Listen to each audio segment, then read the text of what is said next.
Who's calling it? Who's calling it? Who's calling it? Who's calling it? Who? Who? Who? Who?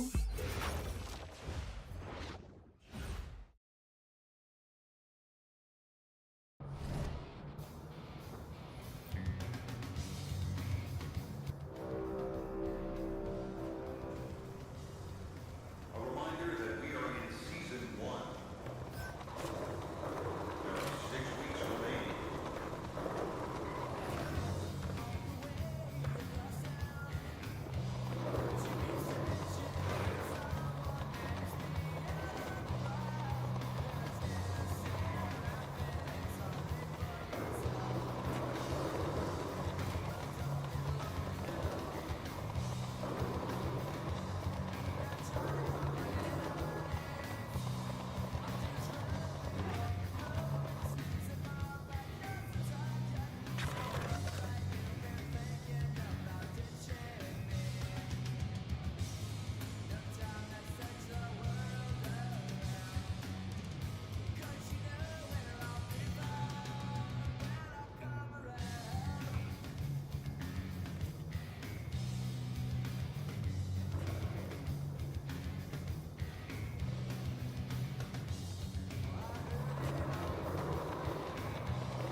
MP, how you feeling?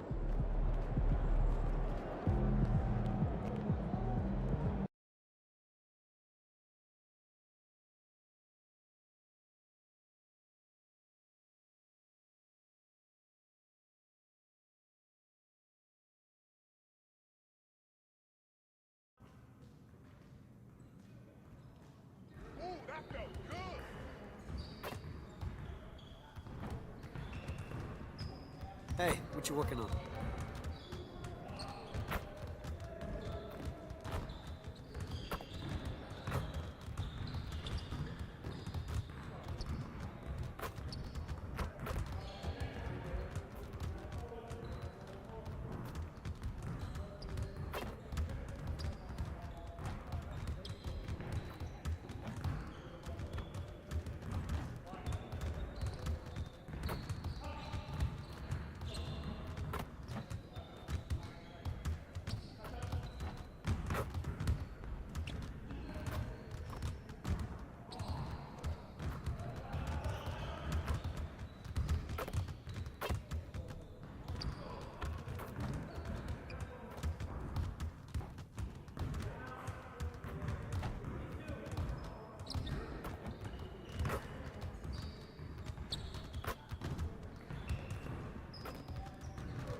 Up, MP.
Hi everyone, and welcome. We've got a special one for you, as tonight's action is part of the NBA Cup. Alongside Hall of Famers Doris Burke and Grant Hill, I'm Brian Anderson.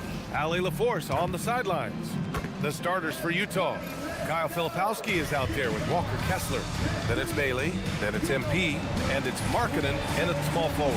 And for the Timberwolves, DiVincenzo and Edwards are the backcourt. McDaniels at the 3 with Randall at the 4. And it's Gobert in at the center position. You look at this on paper and it feels like one-way traffic, Doris. Could this be a trap game? It sort of has that feeling, PA. A big underdog going against the big-time favorite. But here's why we play the game. Any given night in this league, anything can happen. Now here's Markkanen. Pass to Ferguson. Lets it go from deep. And he buries his first look. Yeah, very accurate shot by MP. He must have been drilling these since a young age. DiVincenzo driving. Launches it. And Edwards the bucket on the assist by DiVincenzo. Both teams are starting to find a rhythm here. And this is partly what the game has become, right? A matter of dueling three-point opportunities. Now here's Markkanen. Pass to Filipowski. Utah moving the ball around. From downtown, they grab their own miss. And that one's good. A nice job on the glass as they picked up 2 on the second effort. This is how you make an impact on the offensive glass. Bring that intensity. And now just over a minute played here in the first. Edwards, no good. Utah has gone 1 of 2 from three-point land so far. And we're joined now by Shams Charania. He's calling in with a story. Good to have you, Shams. What's going on?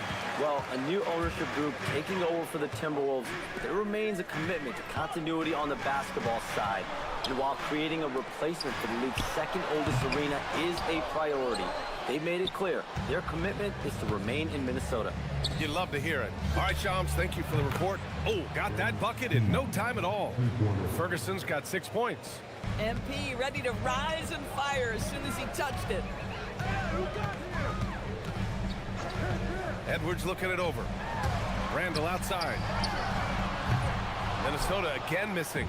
Boy, felt like he let that possession get personal, trying to answer back with a 3 of his own there. That's just perfect execution. Nice job hustling, and as a result, he gets rewarded with the bucket. You don't give the defense any chance to set up. Sometimes you just love an easy look. Now here's Randall. His last outing, he had 18 points. And the shot's good.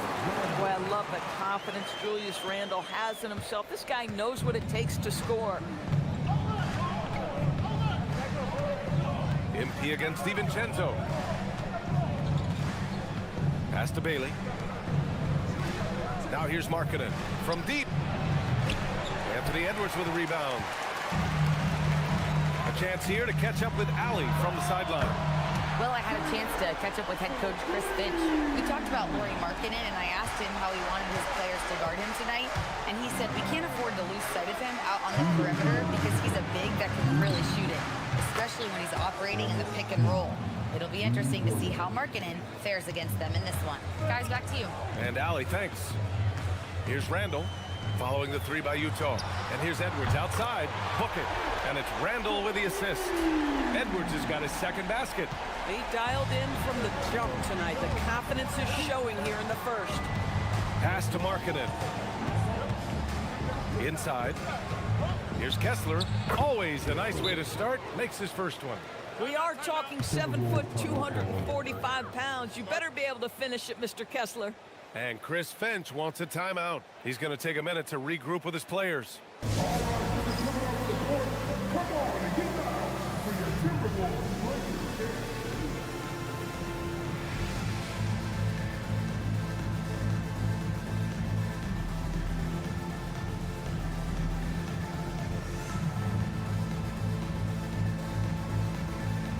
Timberwolves going with a whole new group out there. And a switch here also for Utah. Collier's checked in. First quarter of play and just over 3.5 minutes in. And here's Dillingham from the arc. Connects from downtown. You don't want to let him get into a rhythm from out there. And so MP will bring it up for the Jazz. They're a team with momentum in the midst of an 8-game winning streak. Well, this is a basketball team that's really humming right now. And what you love is they're working together as a unit, which makes it fun to watch. What I'm curious about here is when teams start to adapt and take away their best strategy, how do they keep the streak going? Really, really interested to see how this plays out. Markkanen outside. MP outside. Pass to Collier. MP outside. Lets the three fly. The rebound by Ingles. Timberwolves trail by 4. Miller outside. Here's Reed. He's covered by Kessler. Reed in the post. Kessler on him. And here's Dillingham from the arc. The rebound by Markkanen. In transition, here come the Jazz. Oh, another miss by MP. Here's Dillingham. No good. Misses at the buzzer. And so it's MP making things happen for the Jazz. He made a big impact, scoring 12 points in the quarter. And more NBA action on 2K Sports coming your way right after this.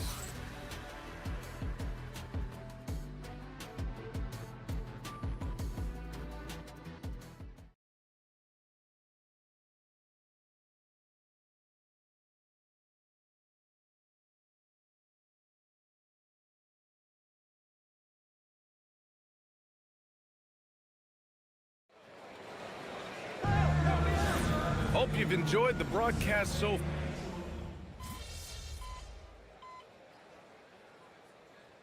Different look here for Utah. Filipowski, he's checked in for Niang. Lauri Markkanen comes in for Sensabaugh. And MP subbed in for George.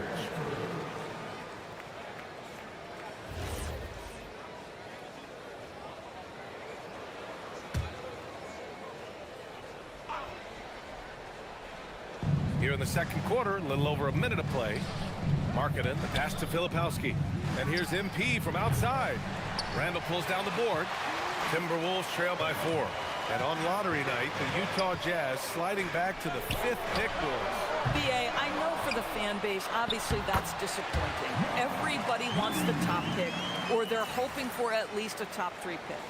But here's the key for the Utah Jazz. They have put in place an organization of leadership that will make good decisions over a span of time. This isn't a one draft wonder. This is about building out over time and getting a sustainable roster. Randall at power forward with Reed at center. Then there's Dillingham. Then it's Joe Ingles. And it's Shannon in at the 2. So that's the Timberwolves 5. This defense is getting spaced out. 3 of the last 5 buckets have come from way beyond the arc. Outside for Randall. Pass to Ingles. The 3 ball. Utah with the rebound. They defeated Detroit in their last game. Sometimes it's difficult to get good looks on the road, but they ran the offense brilliantly. Well, they knew exactly how to approach that defense. They shot a fantastic percentage because they got quality looks. Gives us a chance to catch up with Allie LaForce. Thanks a lot. Chris Finch getting buy-in from his players top to bottom. Anthony Edwards said he's such a great coach and just a likable person. He will coach you hard, and he comes in ready to work every day. We look forward to working with someone like that. Brian, back to you. Has them bought in. Thanks much for the report, Allie. So it's Minnesota now, following the three by Utah. Ingles, no good. Yeah, just a little off his game this quarter. He's trying to work his way into a rhythm. Oh, MP buries the triple. Wow, their opponent is doing a tremendous job spacing the floor. Boy, they need something to go to regain some confidence. No question, way too many empty possessions for them. They need this. Reed for three. The rebound by Filipowski. And as we start up the NBA Cup, let's explain to our viewers how the groups are formed. Sure thing, BA. First, you only play teams from your conference. The groups are drawn based off of last year's standings, so they try to keep it even in terms of quality of team. And Chris Finch wants a timeout. I think right now he might be looking at some adjustments.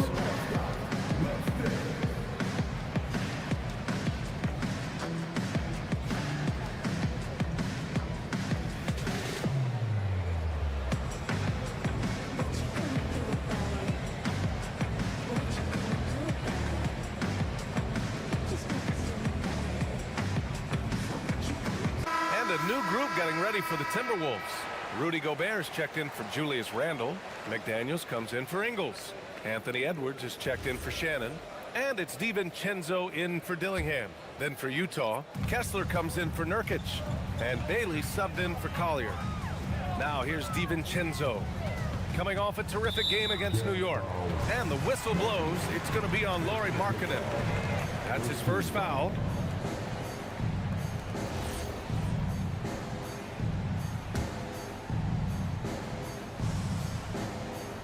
Here's Reed.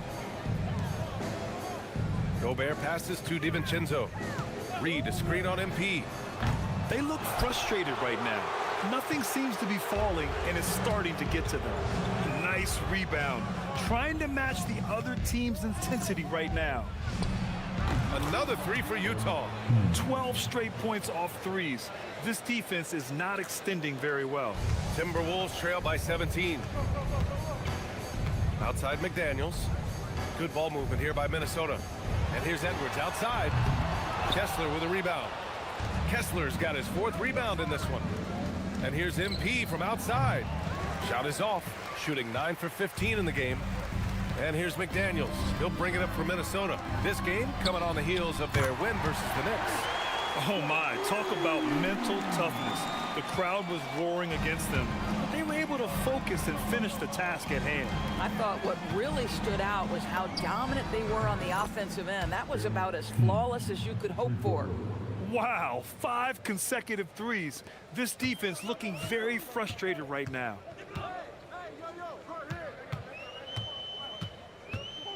DiVincenzo against MP. Good chance here for DiVincenzo. Utah grabs the miss. Filipowski's got 4 rebounds in the game. Pass to Kessler. There's the triple. Can't get it to drop. And so it's Utah looking in total control with this 17-point advantage as the buzzer sounds. And they've got a comfortable lead in large part due to their 3-point shooting. Back after this.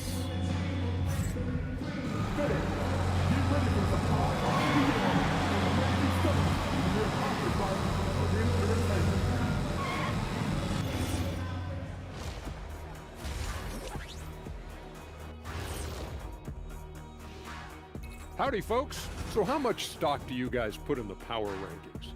None. Those are for the stat guys. You know, the only ranking that really matters, wins and losses. Yeah, it seems like it's a little arbitrary to me. But I guess, you know, if they fine-tune the formula, you get something out of it. Well, that's an inspiring sales pitch for our power rankings, huh? And turning back to our first half, things going well, extremely well for the Utah Jazz. They're efficient. They play to their strengths. That puts guys in a position to succeed. Yeah, they take shots they feel confident about. If they don't feel confident, they make the next pass. Thanks for tuning in.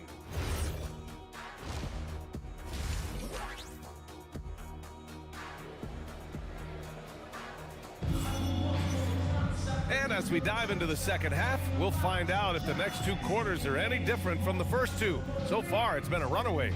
Hey, you look at MP in this game, he's been everywhere. He's hit shot after shot from deep. He's so locked in right now. Well, he's in a great rhythm, looking comfortable and confident.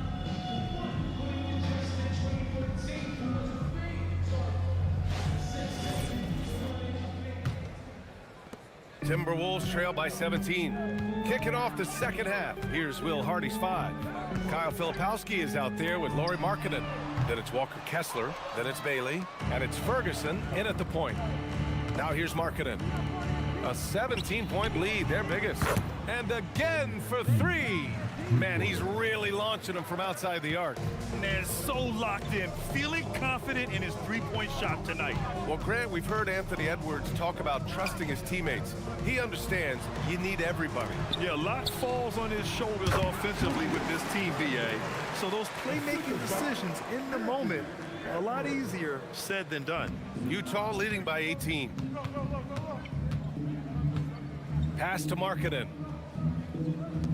Here's Filipowski. 4-3. Edwards pulls it in. To the inside. McDaniels. The rebound by the Jazz. That's their plan, to get him an opportunity to finish in tight. That's a miss they can live with. Knocks it down from distance. Markkanen's gotten himself on the board with a 3 there. Now here's DiVincenzo. No made baskets yet. Randall outside for 3. Pure from three-point range. Oh my goodness, what a response by Randall. Yes, you can make a 3, so can I. Pass to Bailey. And a strong finish with 2 hands. And just shredding apart the defense with his passing. He's helping to pace this offense so well. And I think they count on him for that. He is a tone setter, extremely unselfish. So it's Minnesota now, following the bucket by the Jazz. Now here's McDaniels. 3-pointer. Kessler with a rebound. Kessler's got his 5th rebound in this one. Right wing. Pass to Filipowski. And here's Markkanen from deep. MP. It's rebounded by Rudy Gobert. And let's swing it over to the sideline and hear from Allie. Hey guys, Anthony Edwards is truly a superstar on the rise. He said, quote, "People forget how young I am. I'm not even touching my prime yet. I'm just trying to get more efficient as every year goes by." Guys, back to you. A star on the rise. Allie, thanks for the report. And here's MP from outside. Fires in the triple. MP's got 36 points. The assist numbers certainly stand out. They've really emphasized ball movement here today. Pass to Randall. Picked by Gobert. Down low. Randall finds Gobert. And Randall the bucket on the assist by Gobert. Randall's got 9. Boy, he's been impressive scoring the basketball, but it is really tough to play from behind. And so Will Hardy calls a timeout. And we might see some changes. Coach potentially looking to adjust.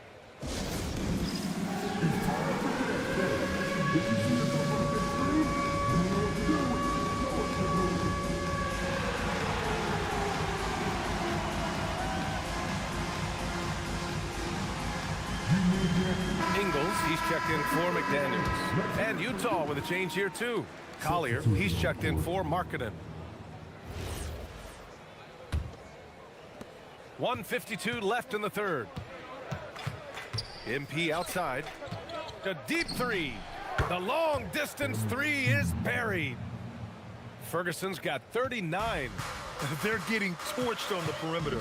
4 of the last 5 buckets have been 3s. And here's Edwards outside. Utah grabs the miss. Kessler's got his 6th rebound on the night. And you have to think that they're leading this game because of how they've controlled the boards tonight.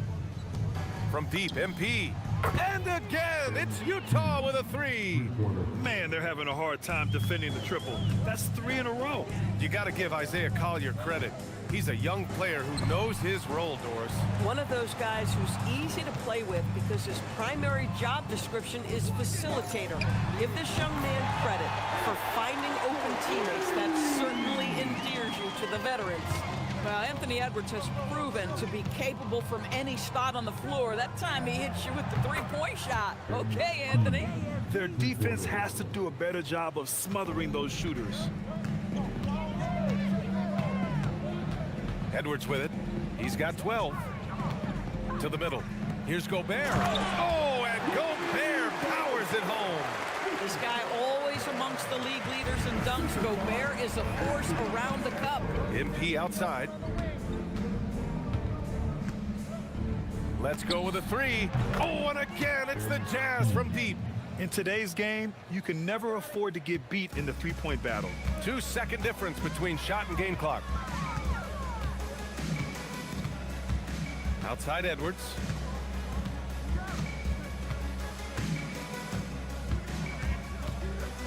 Shot clock at 6. Pass to Ingles. Three-pointer. No good that time. MP getting it done for Utah.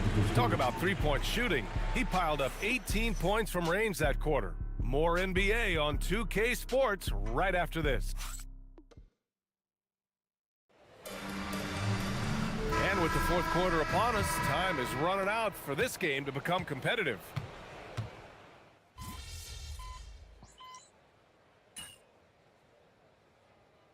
And a moment to check out the scoring breakdown for the Jazz.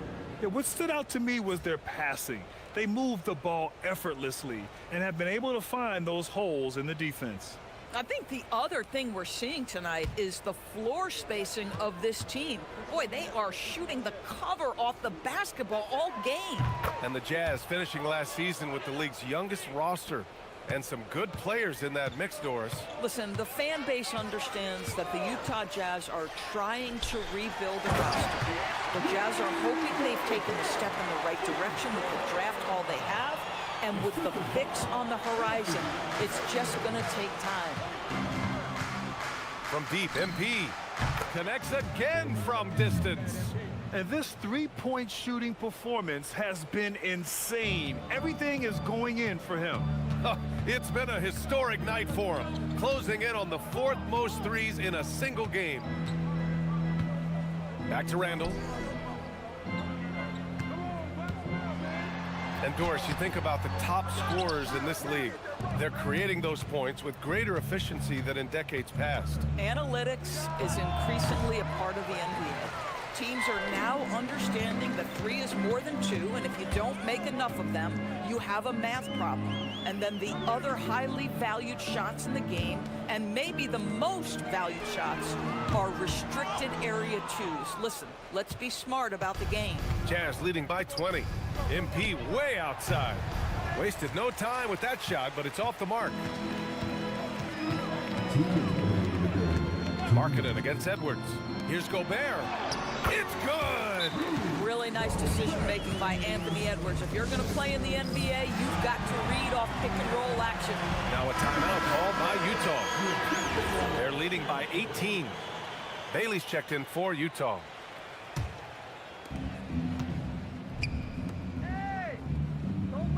MP! Can't get the 3. The Timberwolves have gotten 7 of 9 from the floor in this 4th. DiVincenzo, no good from 3. Utah leading by 18. MP on target from range. Ferguson's got 54 points. Yeah, when we talk about MP's unlimited potential, we're referring to nights like this one. Pass to Edwards, beyond the arc. The rebound by Filipowski. Filipowski's got 8 rebounds in the game. Well, the scoreboard tells you everything you need to know about this one. Good! Another from 3. Another 3 for him. I'm not sure I've seen a better three-point shooting night. Well, he's just pouring it on, and he's tied for the 5th most triples ever in a single game. Outside Edwards. Pass to Randall. There's the 3. Good. The assist goes to Edwards. Oh, what a pass by Anthony Edwards, giving you a look at his passing skills right there. MP against DiVincenzo. Another one goes. Incredible.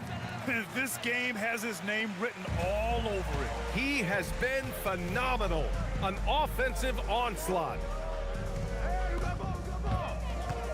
The kick out to Edwards from behind the arc. And the Timberwolves hit again from deep.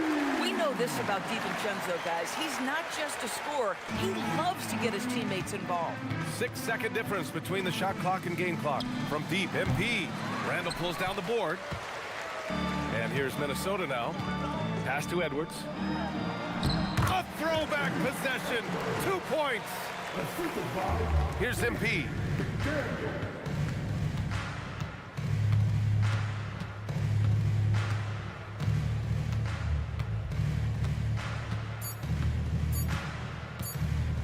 Takes a 3. Good! That's another bucket. I mean, just a magnificent showing for him offensively. Buckets coming in rapid succession. And get this, he's now tied for 3rd most 60-point games in league history. So we see the Jazz taking the W here. And with tonight's win, they're now 2-0 in the NBA Cup. Yeah, just a fantastic start to the group stage.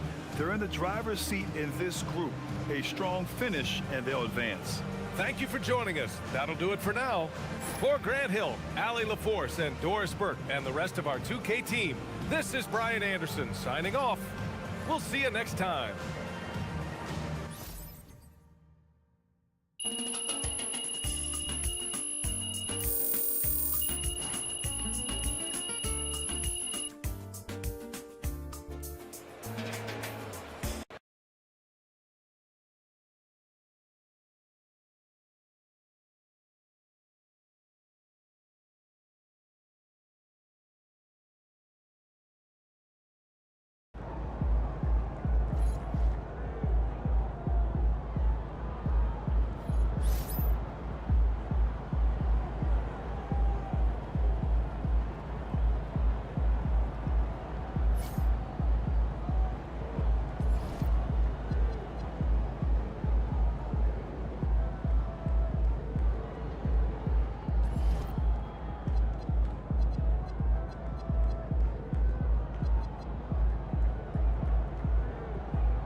Tickets are still available for the next Jazz game, so purchase your tickets today. Visit the ticket counter for available games and sign up for season tickets.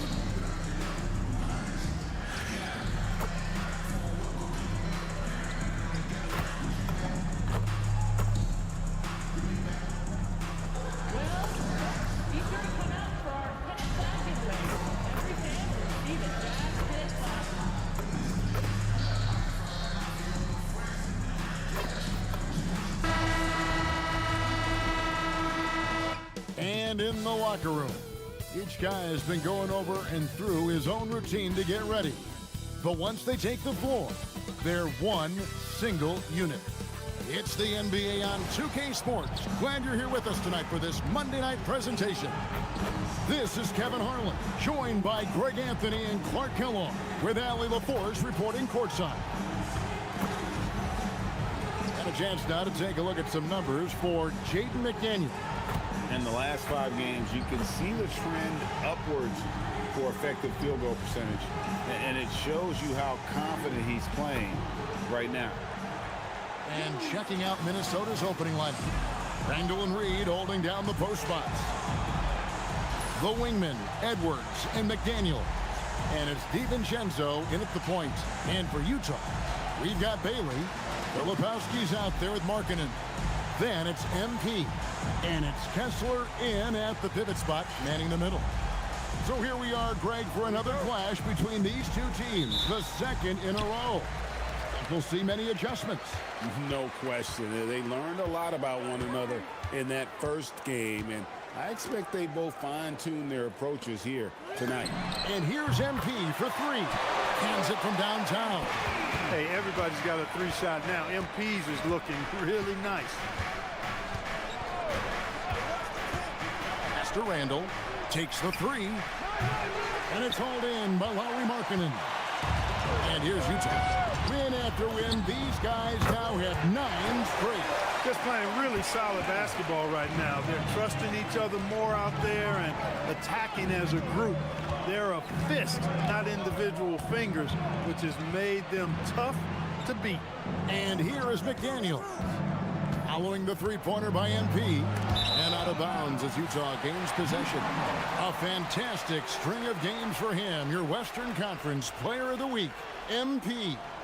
He's really been on his A game lately. You know, the way their offense is set up, it really relies on his ability. He sets the tone each time down the floor, and he's been a lot of fun to watch. To the middle, wants to get it to Kessler, and does. And he comes up with the deuce. The ball movement on this run has been fantastic and is a big part of why they've been able to get these good looks. Edwards passes to DiVincenzo. Sinks the 3-pointer. Rise and fire. DiVincenzo does not lack confidence, going right up with the shot.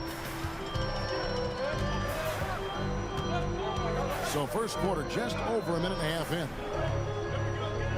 Filipowski passes to Kessler. Ferguson for 3, and the Jazz another 3. Yeah, great outside shooting, really fueling this run. Let's go to the sideline and see what Allie LaForce has dug up for us. Allie, take it away. Will Hardy gave me a few minutes to catch up with him.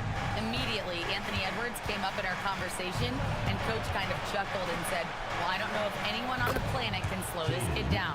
He's on his way to becoming one of the best in the league, if he's not there already. Looks like they're going to roll the dice on one of the league's most talented players. Guys, back to you. All right, Allie, thank you. Filipowski finds MP. Now Bailey. Ferguson for 3, nailed from 3-point land. Ferguson's got 12 points in the game. And their offense already in a flow. Some stellar shooting to jump out to this league. Quality looks they're getting, and they're capitalizing on them, guys. They have to be happy with this start offensively. Now here's Randall. His last outing, he had 18 points. They get it back. In the corner, it's DiVincenzo. And the three off target. And even without that three ball dropping for him, the defense should have done more on that last play. Kessler passes to Filipowski. And here's MP for three. And Utah, another three. Out of their last 5 makes, how about all 5 from long range? Well, the defense just hasn't pressed up to deny any of those looks, guys. I mean, they're hanging back and getting picked apart. Randall from outside. Rebounded by Bailey. And it's Utah's ball. They're on a 17-6 run. Jazz passing it around. Ferguson for three. It's good. Now he's shooting 6 for 7. Outstanding start from three-point range. Their shooters are on fire. It really makes them a hard team to guard because they space you out so well. Jazz leading by 14. Markkanen dishes to MP. Wants to get it to Kessler and does. Bailey passes to MP. Off target with his three. Timberwolves have gone just 2 of 7 so far. A little bit of a slow start for them. And joining us now by phone is insider Shams Charania with some news. Shams, give it to us. Well, the Timberwolves this summer signing extensions to keep their elite front court intact. In bringing back Julius Randle and Naz Reid, they maintain a team strength, one that seems more necessary than ever in the loaded West, guys. You got it, making the commitment. Okay, Shams, thanks for the report. Jazz have gotten 7 of their first 10 attempts to fall so far. Excellent pace to their offense. Well, he won't miss many of those, not when he gets a good look like that. Inside, here's Randall. The rebound by the Jazz. That's not the type of opportunity he fails to convert very often. And the three ball is good. MP's got 21. What an incredible game so far for MP. He's showing no signs of slowing down. McDaniels kicks to Randall.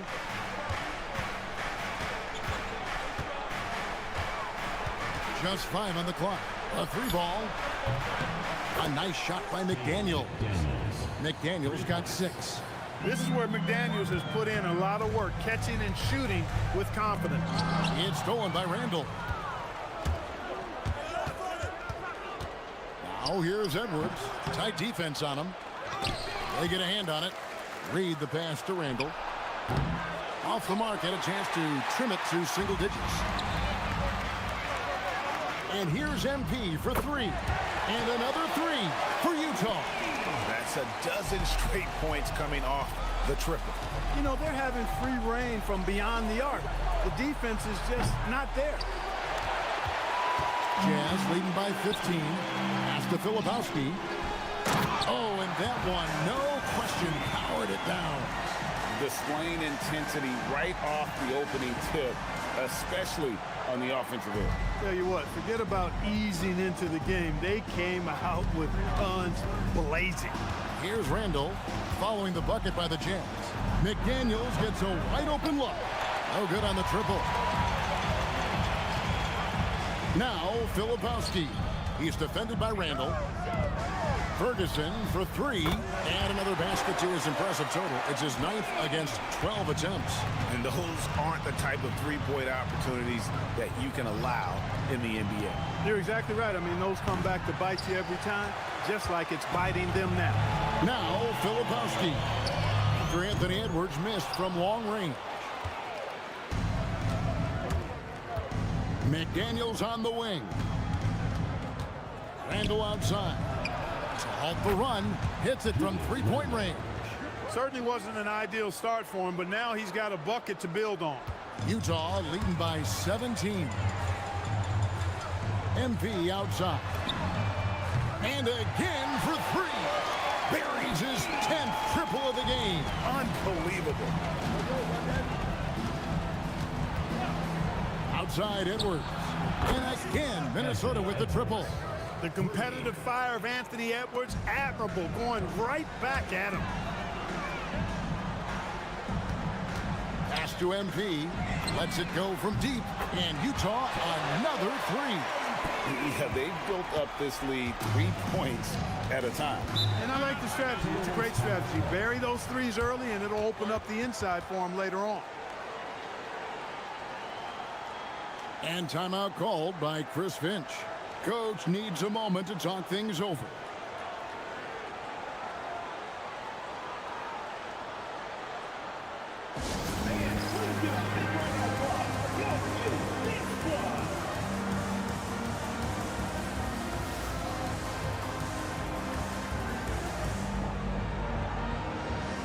He's checked in for Kyle Filipowski. And some changes here for the Timberwolves.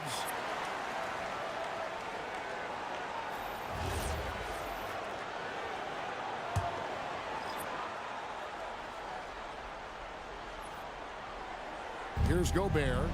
Clark outside. It's good from long range. And give credit to Gobert there. Excellent pass to an open teammate. Here's MP. They lead by 17. Pass to Kessler. MP way outside.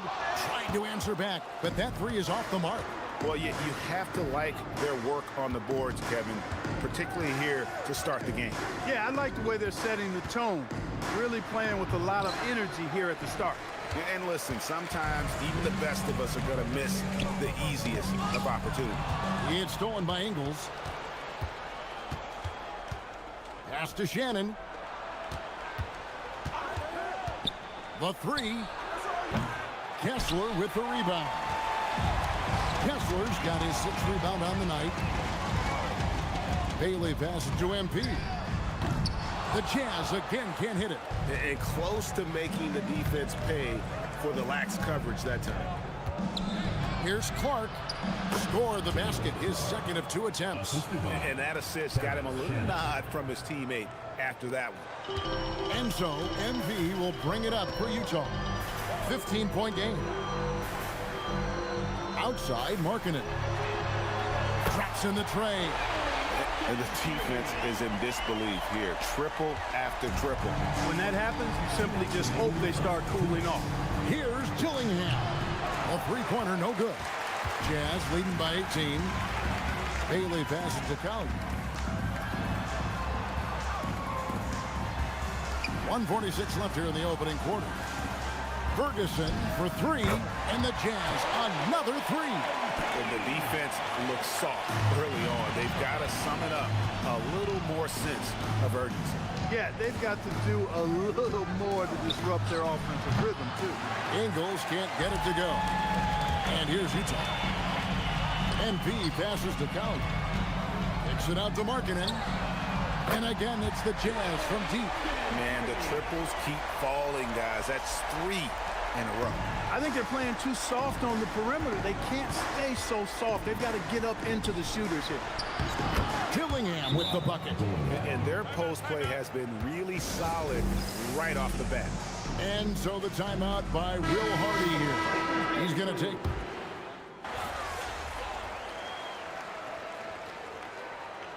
What do you think about the value of those sage veterans on a team, guys that have been around the block, played a lot of years? Why are they so important? Well, a lot of times they'll echo the message of the head coach. And I tell you what, it's also, as a coach, you love having those veteran players because you can trust what they're going to do on the floor. That consistency is really important, not just for the coaches, but the teammates. Nurkic is out there with Kyle Filipowski. Then there's Markkanen. Then it's Collier. And it's MP in at the 1 spot. That's the 5 and the 4 for the Jazz. MP showing you have to stay connected to him the moment he crosses half court. Bounce pass from Randall. Shannon. That's in. Coming off an assist from Randall. Randall's got 3 assists tonight. Well, check out that assist. That's a pair of teammates that are clearly on the same page. It's time to send it over now to our reporter, Allie LaForce. Hey guys, the Timberwolves have elite shot creation, but it's finding that balance. Anthony Edwards said, I'm wired to score the ball. I'm going to showcase my game, so it's hard to find that balance of when to pass and when to keep it and try to get going. Sometimes I feel like the right play is me. Back to you, Kevin. Fills it up with the best. All right, Allie, as always, we thank you. They have been board dominant in this game. That's definitely been a factor in cracking this huge lead. And it's been a well-rounded performance. I mean, strong rebounding has certainly been at the center of it, but it's been good on a number of levels.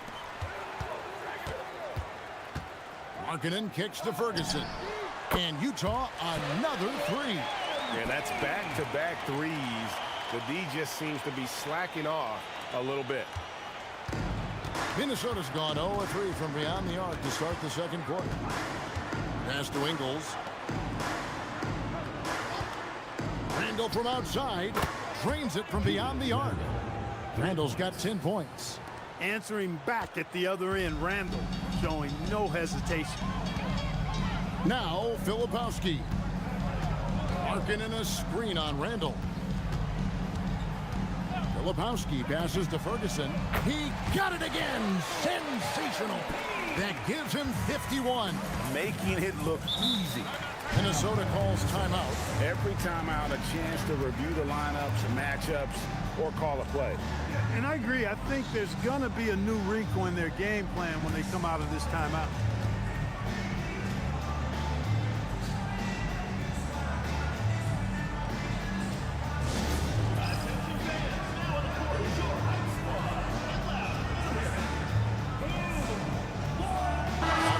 He's checked in for the Jazz. Teams value the three so much nowadays. Let's check out the best at it. The Jazz, number one. The threat of deep shooting makes everything easier offensively. They've been incredibly accurate from long range. Pass to Edwards. And Edwards slams it in. Boy, how about the strength of Edwards? Confident in taking on defenders and finishing. Kessler passes to Ferguson. Minnesota with the rebound. Randall's got 6 rebounds here tonight. And here's Reed. And Reed throws it down. And although an undersized center, more than making up for it with some serious hops. Naz Reed, a former 6-man award winner in this league. Yeah, I tell you, he was given the nickname Big Jelly in high school, and it has stuck with him. In fact, they've got some great T-shirts with that on it. And to be honest, I like it. I just would like to know the backstory as to how he became Big Jelly. His game is pretty sweet, too. Connects again from distance. Well, folks, if you haven't been following his story since coming into the league, for all-time NBA rookies, he's now 5th place in three-pointers made. You know, he's worked on his craft and improved in a short time here in his rookie season. He's got that beautiful touch as we've seen from deep guys, but that's definitely not the only way he can score. And this is the game plan for him. He's a big part of their floor spacing. And you know what? It's all about the long-distance game for him tonight. He's getting it done from out there. Here's Edwards. Over in the corner, McDaniels. Another miss by Minnesota. Utah shooting nearly 70% from the floor. They are putting on a clinic offensively. Ferguson. Again, what an avalanche! And he has all the tools and the desire. Now tied for second most 60-point games. What a career he's had. My goodness.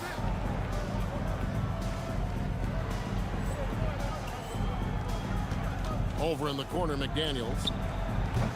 That one's off, still out of sync. After knocking down 2 threes in the first quarter, he's been a non-factor from deep. Ferguson for 3. Pass to Collier. A three-pointer is right on target. And they're getting their points now almost exclusively from the triple. 4 of their last 5 makes are from beyond the arc. It's hard for me to watch this. I mean, the defense practically giving them those shots. That one good for 2. Randall's got 7 now in this quarter. They are just killing them on the interior. Yeah, you can't say that with enough emphasis. I mean, the defenders are just not being aggressive enough down low. You got to play with some physicality in the paint. Get there. Over in the corner, Edwards. Misses the 3. And a big lead for them on both the scoreboard and the backboard thus far. Yeah, rebound. Good, another from 3. And he's outclassed his own previous record. A new number for the second most single-game triples. Just a master cannoneer. Firing away and making a little history in the process. What an honor to witness this. What an honor to be here. He is, quite simply, as good as you'll ever see from long range. Here's Kessler. Well, it was only a matter of time, but they finally get the bucket. Kessler's got 6. And they keep hammering away at him inside, forcing the ball into the paint. The Jazz making a switch here. Bailey's checked in, and the Timberwolves also making a change. Rudy Gobert, he's checked in for Julius Randle. And there's a whistle. That's going to go on Walker Kessler. That is his first foul of the game. Third team foul.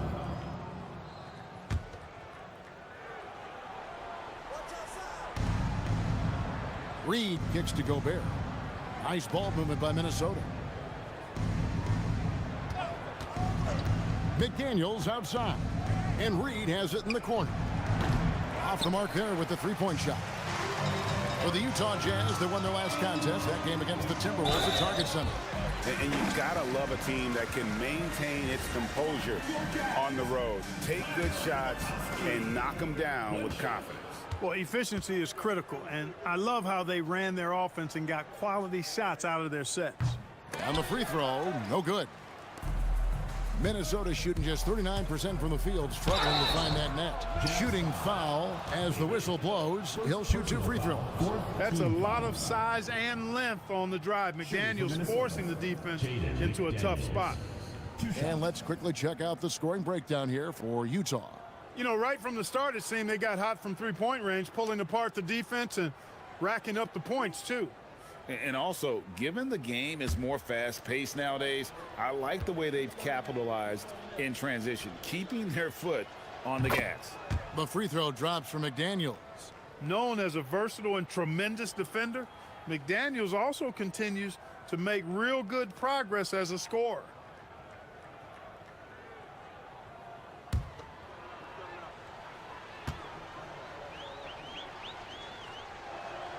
And McDaniels drops them both.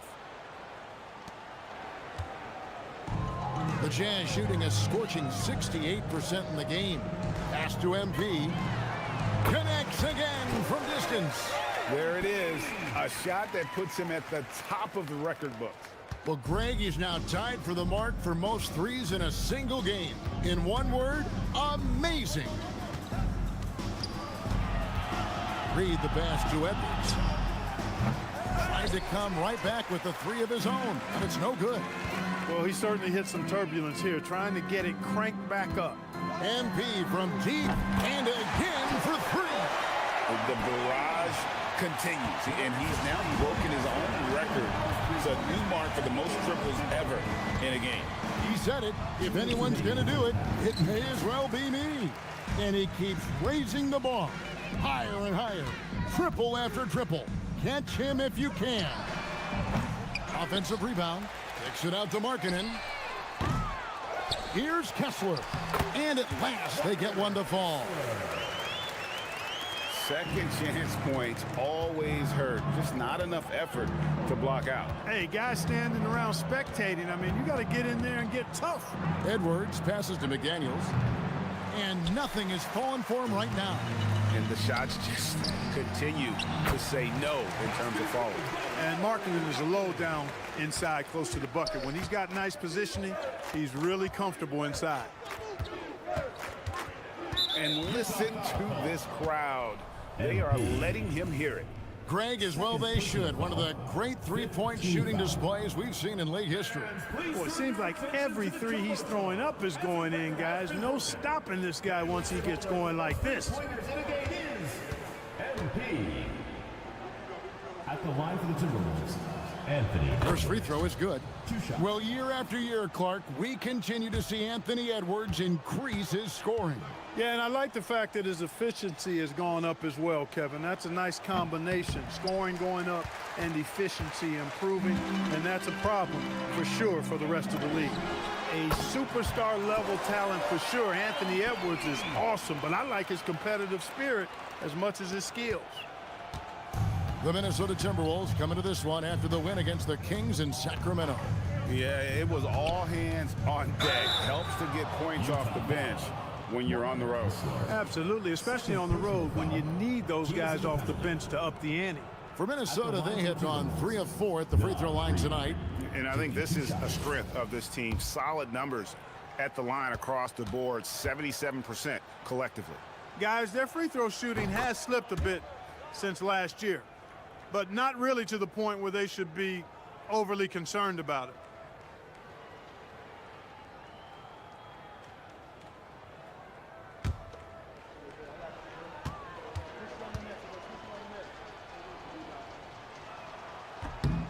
Both free throws good from Reed.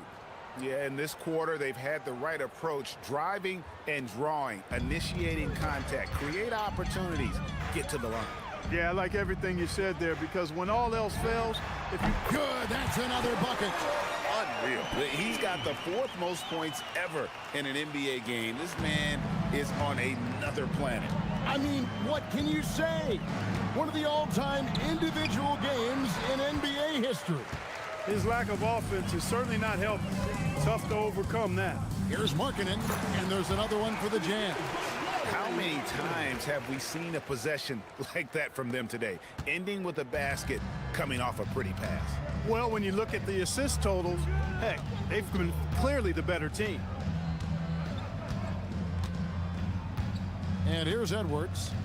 He had 25 points in the win against the Kings in Sacramento. And he also dominated the glass out there. He hit the boards hard and often. And so it's MP making things happen for the Utah Jazz. A sensational night for him continues as he cranks his three-point made total even higher on what has been a historic night for him. Don't go anywhere. We'll be right back.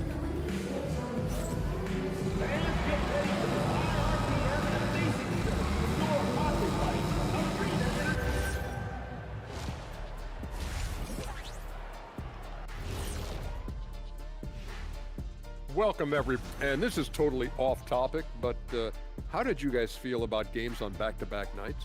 I didn't mind back-to-back games, but what I really like were back-to-back titles. Yeah, I know a little something about that too, Shaq. I know it's pretty sweet. Well, it sure is nice to see you guys agreeing about something for a change. Let us take some time now to talk about the first half, a commanding performance for the Jazz. When you have this many boards, you have many more opportunities to score, and they're taking advantage. Yep, turning lemons into lemonade. I'm thirsty. Thanks for joining us. Now,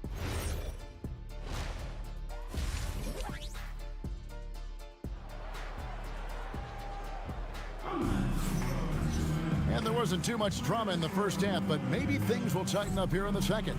You look at MP in this one, he's been everywhere. You just love the patience in that first half. Waited until he got the look he wanted. Well, you know what, guys? It was all about efficient offense, not rushing things, taking your time, finding the best shot on every possession.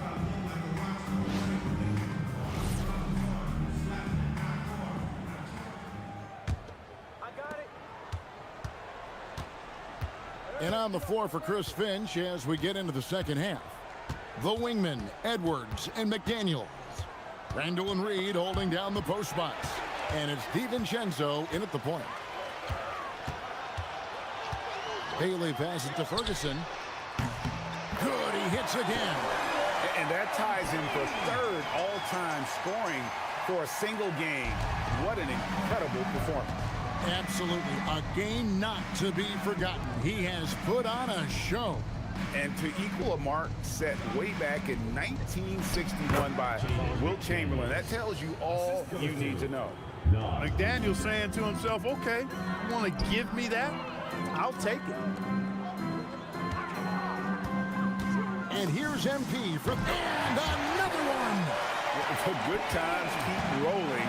Now tied for 2nd all-time in scoring for a game. Well, you know, the way he's been able to maintain his focus on offense all game, GA, the defense throws everything at him, but he still is scoring. When Kobe did what he did back in 06, I never thought we'd see something like that again. But tonight has been an absolute legendary performance. I'm still in shock that we've seen 81 twice now. Here's DiVincenzo. Good, and the assist goes to Edwards. DiVincenzo's got his second bucket tonight. DiVincenzo with a nice touch on the inside shot. Boy, he really knows how to make it work at close range. Markkanen finds MP. And yet another basket. And that score moves him up in the record books yet again. He now stands, Greg, alone for second place for points. What an unbelievable night. And with 81 in the rearview mirror, he only has the great Wilt Chamberlain and his 100 mark left, a record nobody thought would be touched. But this is the closest anybody has ever come. The defense is far too slow to close out on those three-point attempts. And those triples, they sure do add up quickly, don't they? I mean, they've got to make some kind of adjustment here. Randall no good. And it's the Jazz's ball. They're on a 12-4 run. And got it! Another basket. And this game has his name written all over it. Greg, he's been phenomenal in offensive onslaught. Outside Edwards. Over in the corner, Randall. Another miss by Minnesota. Jazz have gone 5 of 6 so far from the field in the second half. Tremendous efficiency. Out of bounds, Minnesota takes possession. Minnesota ball. And now on our rookie leaderboard, who are the rookies grabbing the most rebounds in the NBA right now? Let's take a look. Third is Ace Bailey. And you know, rebounding was a skill that I thought would translate to the NBA for him. We knew he could board with the best of them, and he has not disappointed.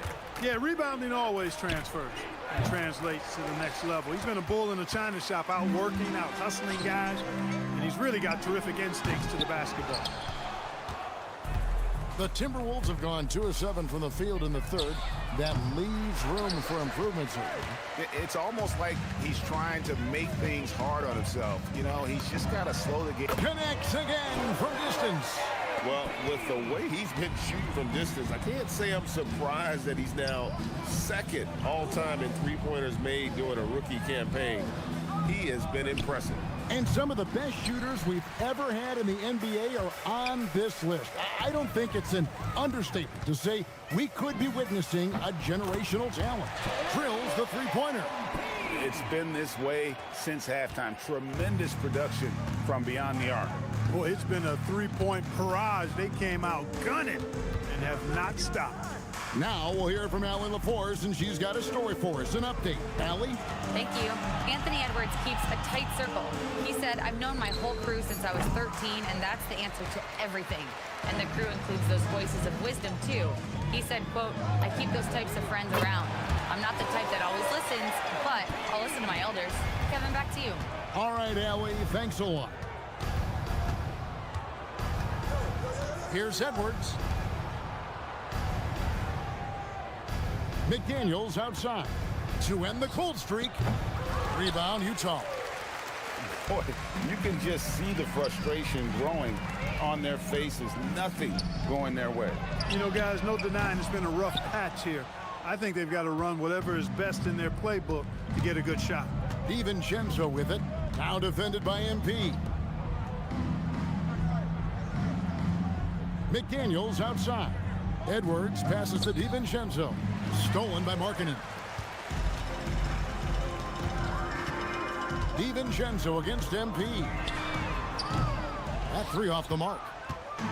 And here's Edwards. He'll bring it up for Minnesota. They host the Kings after this game, and that game will kick off a 4-game homestand. MP outside. There's the triple. And rebounds again. He hauls in his 20th rebound. Dominating the glass. So it's the Timberwolves now. Three-pointer. Shot by McDaniels, no good. Hard to figure out how he doesn't knock that one down. No defender in sight. Ferguson for three. Here's Kessler. Randall grabs the board.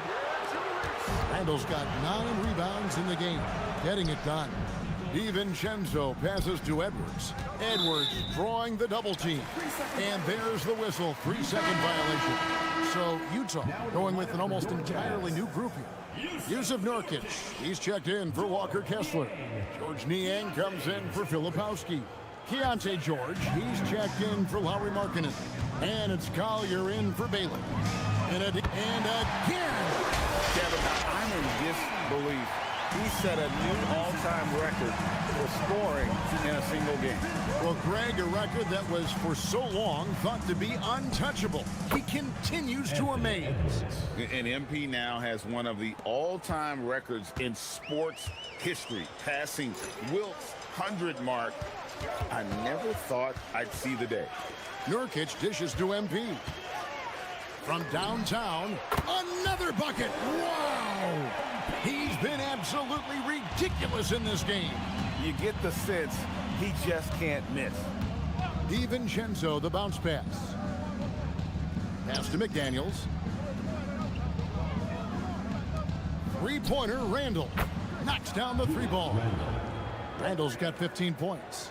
He's been doing some real damage from range. 2 threes in the first half. Now 1 in the second. MP looking around. Good, another from 3. You can tell he is feeling it. Kevin, he's on fire. DiVincenzo with it. Now defended by MP. The Jazz shooting in the third quarter has been brilliant, up around 58%. That falls. Nice speed that time from George. And being able to spot up for that jump shot is really a skill MP has improved. Randall with the bucket. Randall's got 5 points now in the quarter. And obviously his momentum from the last game has carried over here tonight. And you know that's how it goes with him. I mean, his hot streaks, guys, don't last minutes. They last days. The 3 from MP. Julius Randle with the rebound. The Timberwolves shooting 31% here in the third. Offensively, they are looking bleak. A 3-pointer off the mark. And you could tell he thought that triple was going to fall. And it's still a rare sight to see rebound numbers like the ones he's had tonight. Boy, he has put in some major work. He's earning his pay, for sure. Edwards against George. 6 on the shot clock. Reed misses. He is single-handedly dropping the temperature in here with that cold streak. And he's got to find other ways to contribute then, because his shot making is not happening right now. Here's Randall, and he makes the bucket, gets the whistle, and now a 3-point play chance here for him. Absorbing contact really well. Randall will get a chance for 1 more at the free throw line. And breaking down some numbers here, the hustle stats for the Jazz. You know, this is an example of why conditioning can be so important.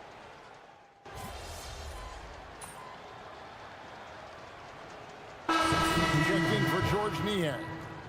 Big group substitution now for Minnesota.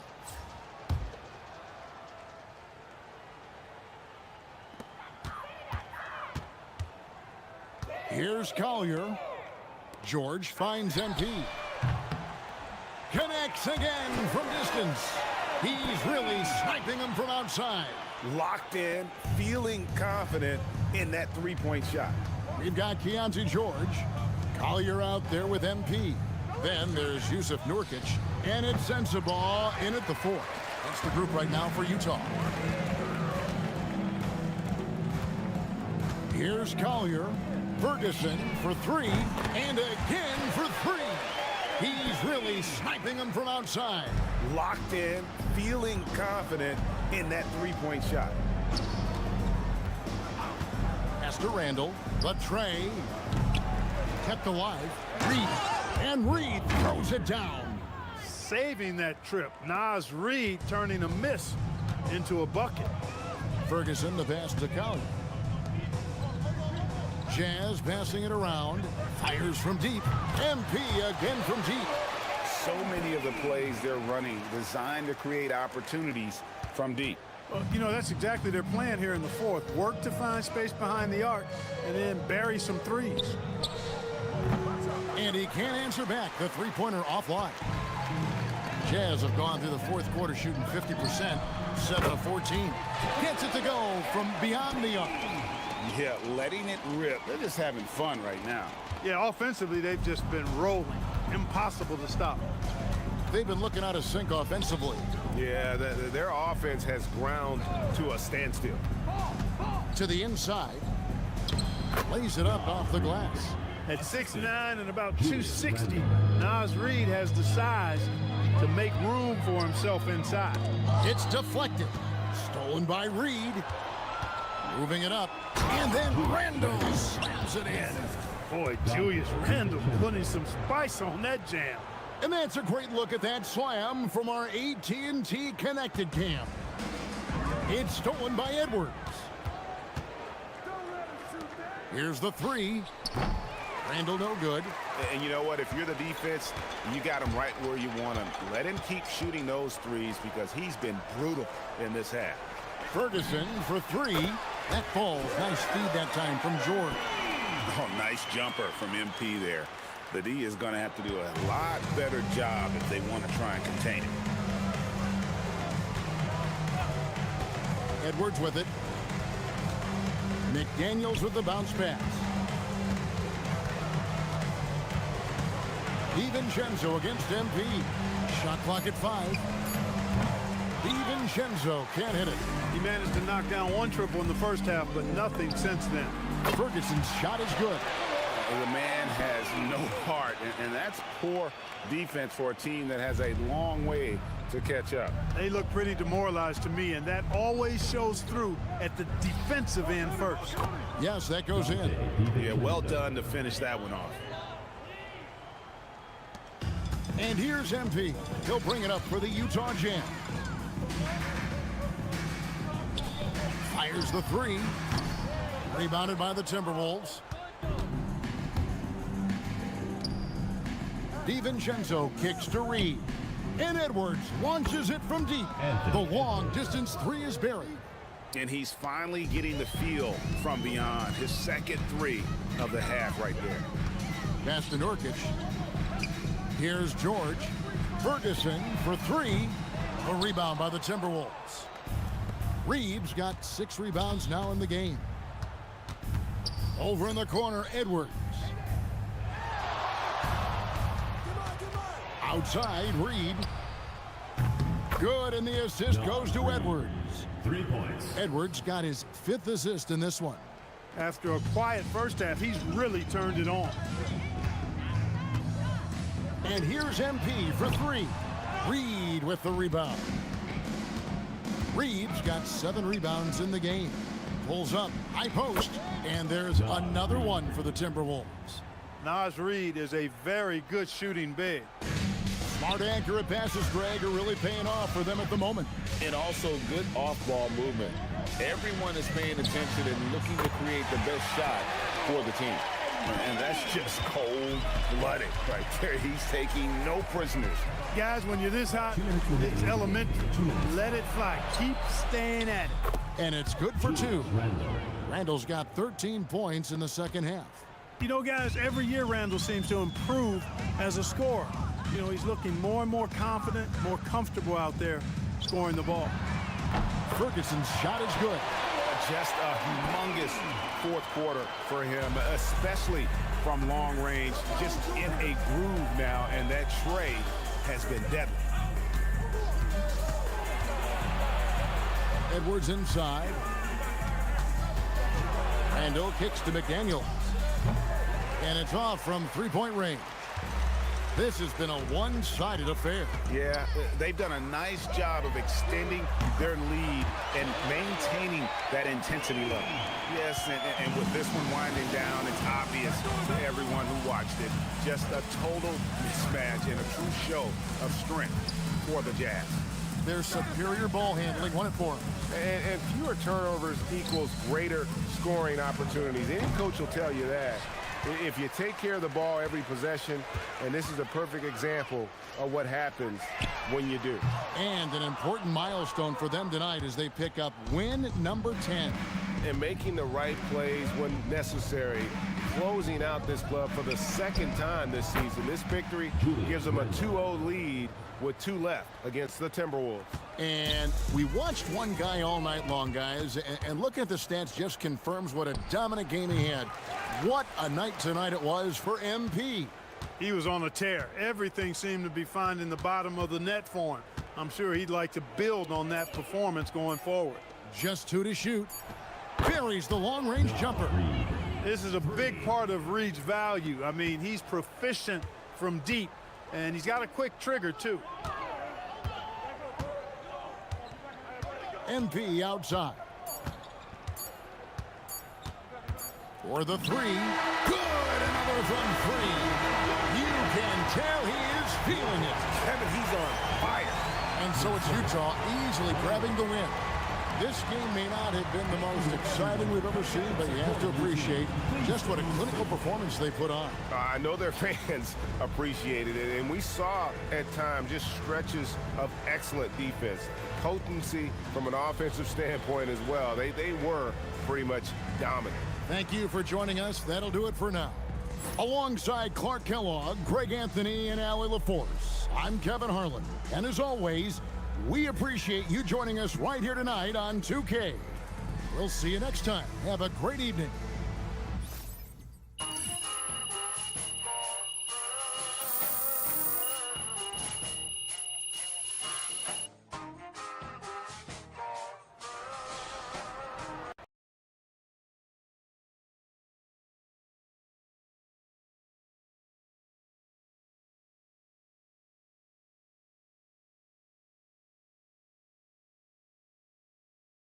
MP, right here. Right here. Come on, MP. Always Frank. Here we go. All right.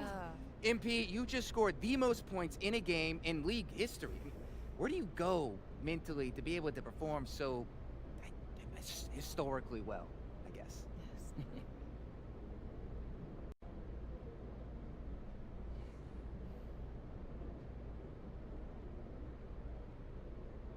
Wow, Frank.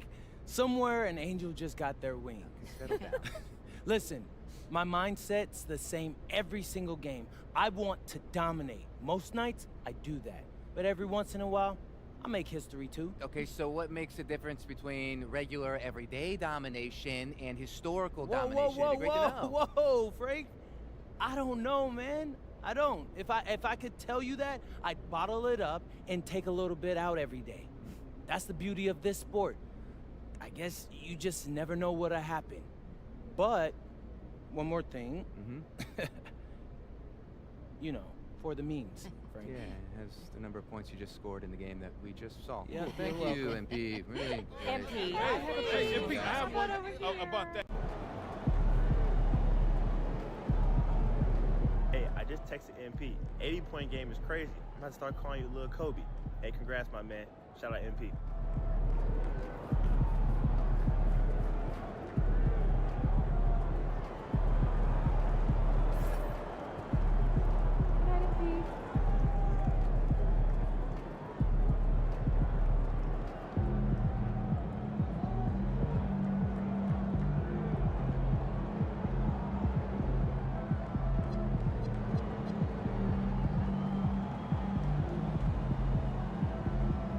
Night, MP.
What's up, MP?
Look, MP, they love you, okay? They said engagement's been through the roof since you started shouting them out, but now they just, they need a little more.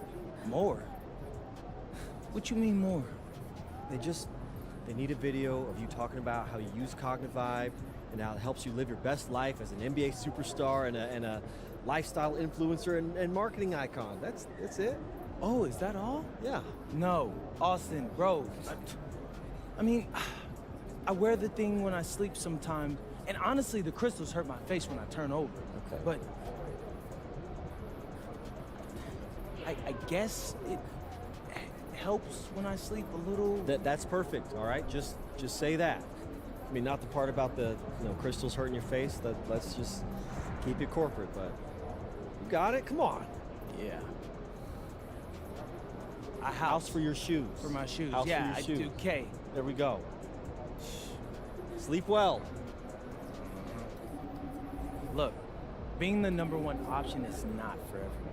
Other teams, they're sending their best defenders, they're sending help, they're double teaming you off the ball.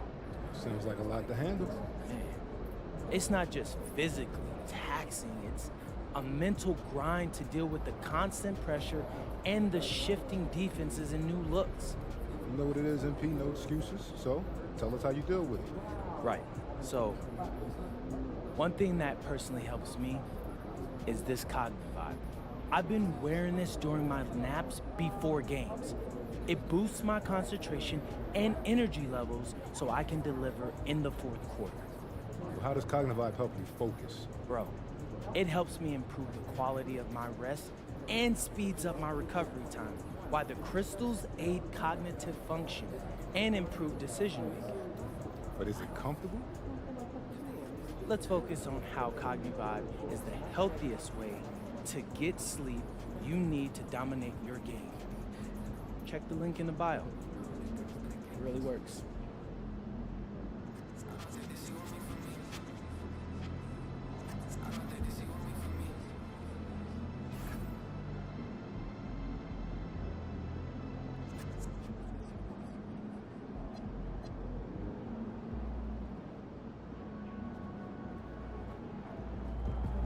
No, game time. It's pain time.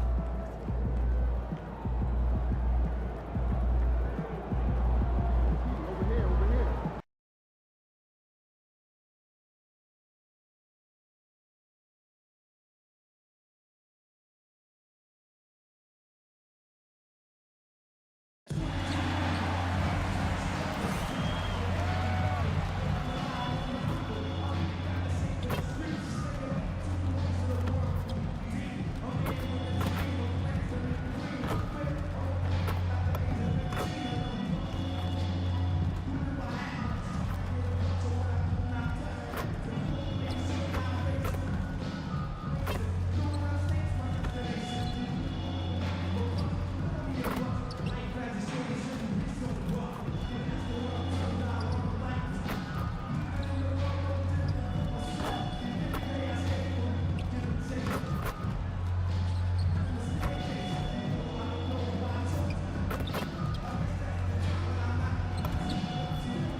welcome to the NBA on 2K Sports on this very special day.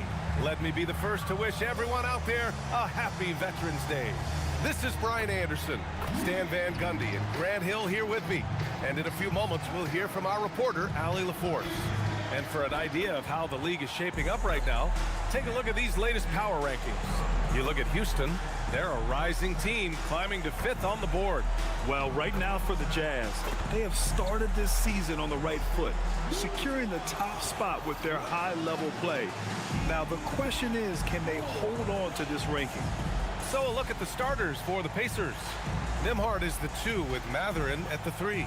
Then it's Pascal Siakam, then it's Halliburton, and it's Huff in at the 5, roaming the paint. And for Utah, we've got Walker Kessler. Kyle Filipowski is out there with Lauri Markkanen. Then it's Bailey, and it's Ferguson in at the point guard position. And the tip belongs to the Jazz. With a handful of games played now, we can start to get a sense of how things might shape up this season, Stan. Yeah, you can get a feel for how things might stack up in a few months' time. You see which teams have put something special together and which teams still have work to do. Let's head to the sidelines for more on MP's historic performance.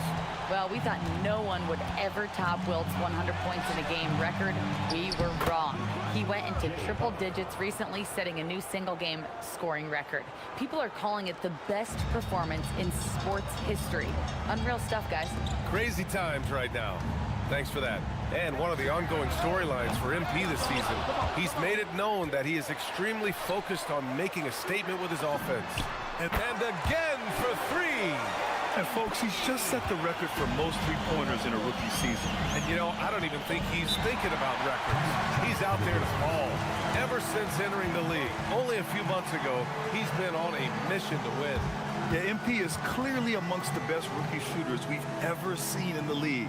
We've heard the comparisons to Ray Allen, Clay, and Steph. And after seeing what MP's done this season, you start to believe he will be in that conversation.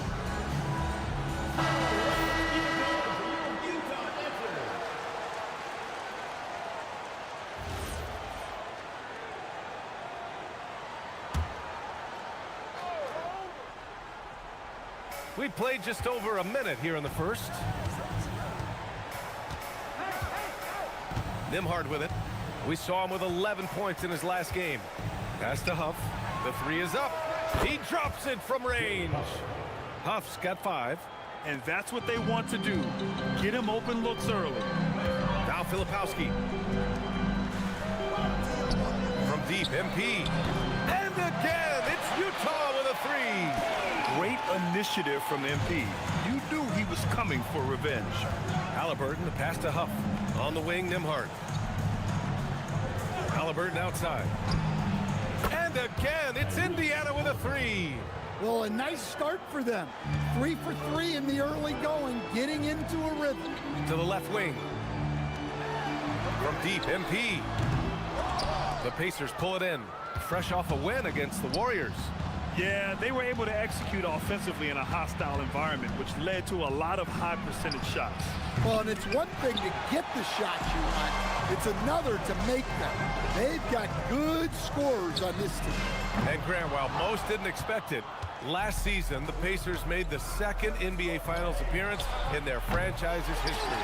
Yeah, B.A., there's so much belief right now in that locker room. They never feel like they're out of a game, and that makes them dangerous. Now the Pacers on the move. Here's Halliburton. Buries it. He's 2 for 4 in this game. An aggressive move to a strong finish. Yeah, and getting out in transition allows for some easy points before that defense is fully set. And here's MP from outside. And that's out of bounds. It was last touched by Kessler. And here you have the best teams when it comes to three-point shooting this season. Utah, number 1. Having the shooters they have, the best three-point shooting team in the league, it opens up the whole court by stretching the defense out.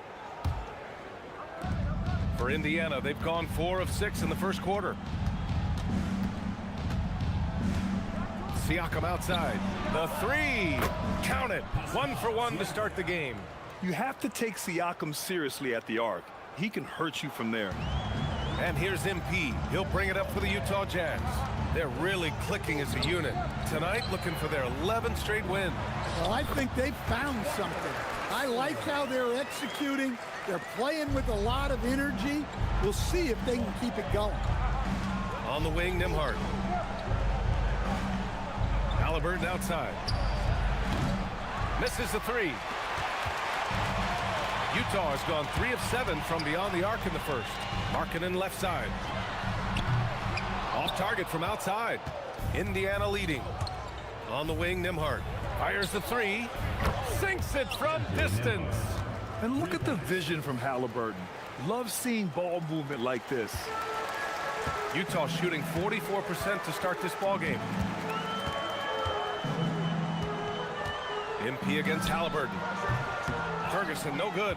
Man, coach is going to have a few words with him after that shot. Yeah, that definitely wasn't the shot they were looking for. You got to keep the ball moving in that situation. Man, they're having a hard time defending the triple. That's 3 in a row. Markkanen, the pass to MP. Takes a three, and the three-pointer goes. MP's got 12 points. Oh, serious range from MP. I wasn't sure he had that in his bag. Back to Halliburton. Banked it in off the glass. 10 points for Tyrese Halliburton. Well, he's been very reliable tonight. Not wasting any chances, really using his head. And here's MP from outside.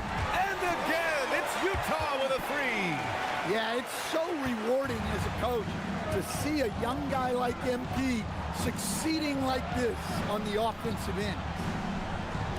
Fires for three. Siakam, no good. Jazz trail by 4. From deep, MP. That's his 6th make in 11 tries. Nice looking 3-ball by MP. Proving he can hurt you from downtown. Halliburton for 3. The rebound by the Jazz. And they've been winning at a high level this season. Most games not even close. Their point differential is sky high. Yeah, a lot of their games have been essentially over by the third quarter.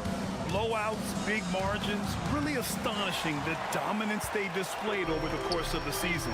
I'm not sure we've ever seen a team so consistently dominant. From deep, MP. Another three for Utah. When you let a team knock down that many threes, you know you're likely to be on the wrong side of a run. MP against Halliburton. Siakam left side. They set the pick to end the run. And he gets the bucket. He's got 5. I know it's early, but you have to wonder if these offenses can keep this up. Well, you expect there to be peaks and valleys, but you've got some excellent scores on both sides. Wow, 5 consecutive threes. This defense looking very frustrated right now. A foul called on MP. That's his first foul of the game. Neesmith, he's checked in for Huff. Number 23, Aaron Neesmith. And here's Indiana now. They trail by 3. A nice shot by Halliburton. Well, he's been very efficient in this quarter. Keep getting him the ball. Utah shooting a phenomenal 60% on the first. Filipowski, the pass to Ferguson. Another three for Utah. And what's working here, each guy is willing to make the next pass. Pacers trail by 3. Outside Mathurin with his first shot attempt. Kessler with a rebound. On offense, here's Utah. Ferguson, no good. So far, rebounding has been a focal point for them. Pass to Nembhard. And here's Siakam. Over Kessler. Boy, clanks that one off the back iron and it falls. Siakam's got 7 points in the game. And the Jazz with possession here. You know, Grant, for a guy who started playing basketball at age 17, Siakam has put together quite the resume. Yeah, B.A. Pascal is a champion. He's got multiple All-Star and All-NBA selections, and one of the great developmental stories when you think about his discovery through basketball without borders. Halliburton and Indiana again with the bucket. Knowing his team needs a lift, he's putting them on his back. Filipowski, the pass to Bailey. Here's MP, and it's good. Off the back rim and in. MP's got 29. Quick decision-making by MP. I love how confident he looked taking that shot. A moment to hear from Ali LaForce. Will Hardy gave me a few minutes to catch up with him. He talked about the importance of trying to control the pace of the game. Coach said, quote, Halliburton and his offense like to play fast and push the ball up the floor. So we want to limit their fast break chances and make them play in the half court. We'll see if they're able to slow them down. Brian? All right, appreciate it, Ali. A potent weapon in Bailey's arsenal. The ability to look good shooting the jumper from just about anywhere. And the foul called on MP. That's foul number 2 for him. A different look here for Utah. Collier comes in for Filipowski. And it's Keontae George in for MP. Jackson, he's checked in for Indiana. Walker.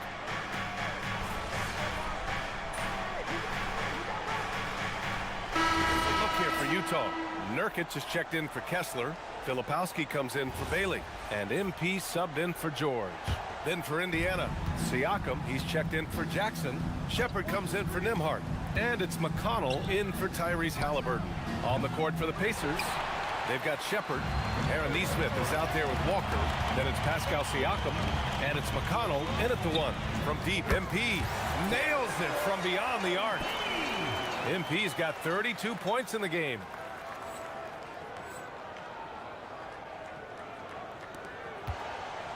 Indiana leading by 5. Pass to Shepard. There's Nesmith with the 3. Utah with the rebound. They want to keep rolling here following a win against Minnesota.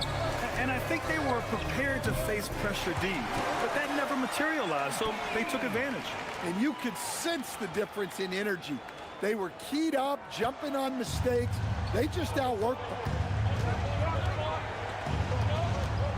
McConnell passes to Siakam.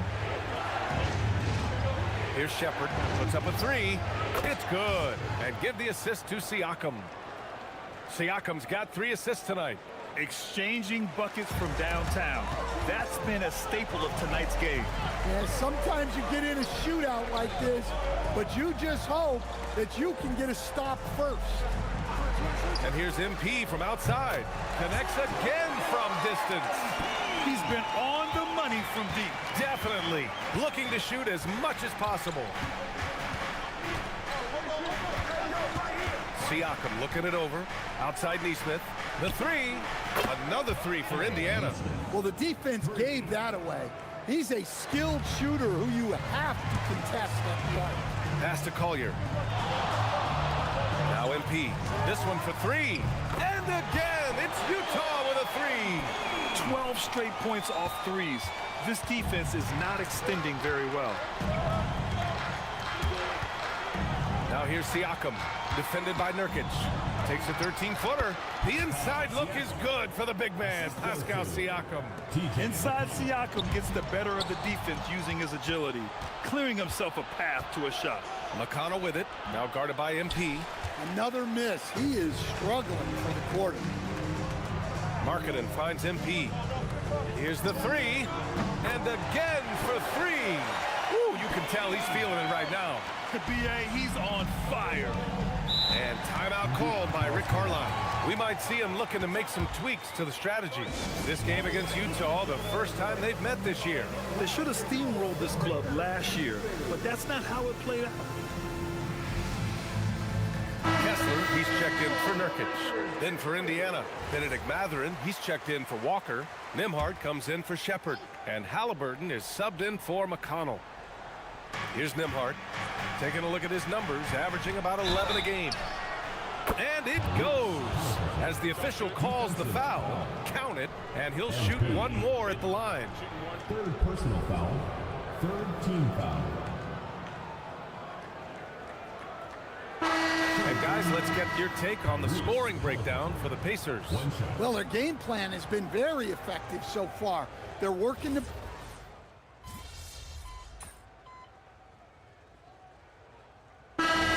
Through the first half of play here in what's been a good one. Utah ahead, they lead by 3.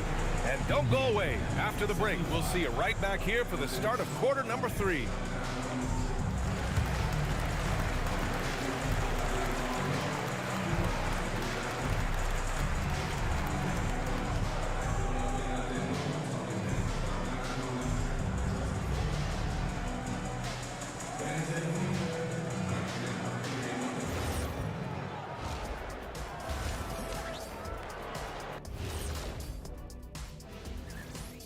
For the West, MP.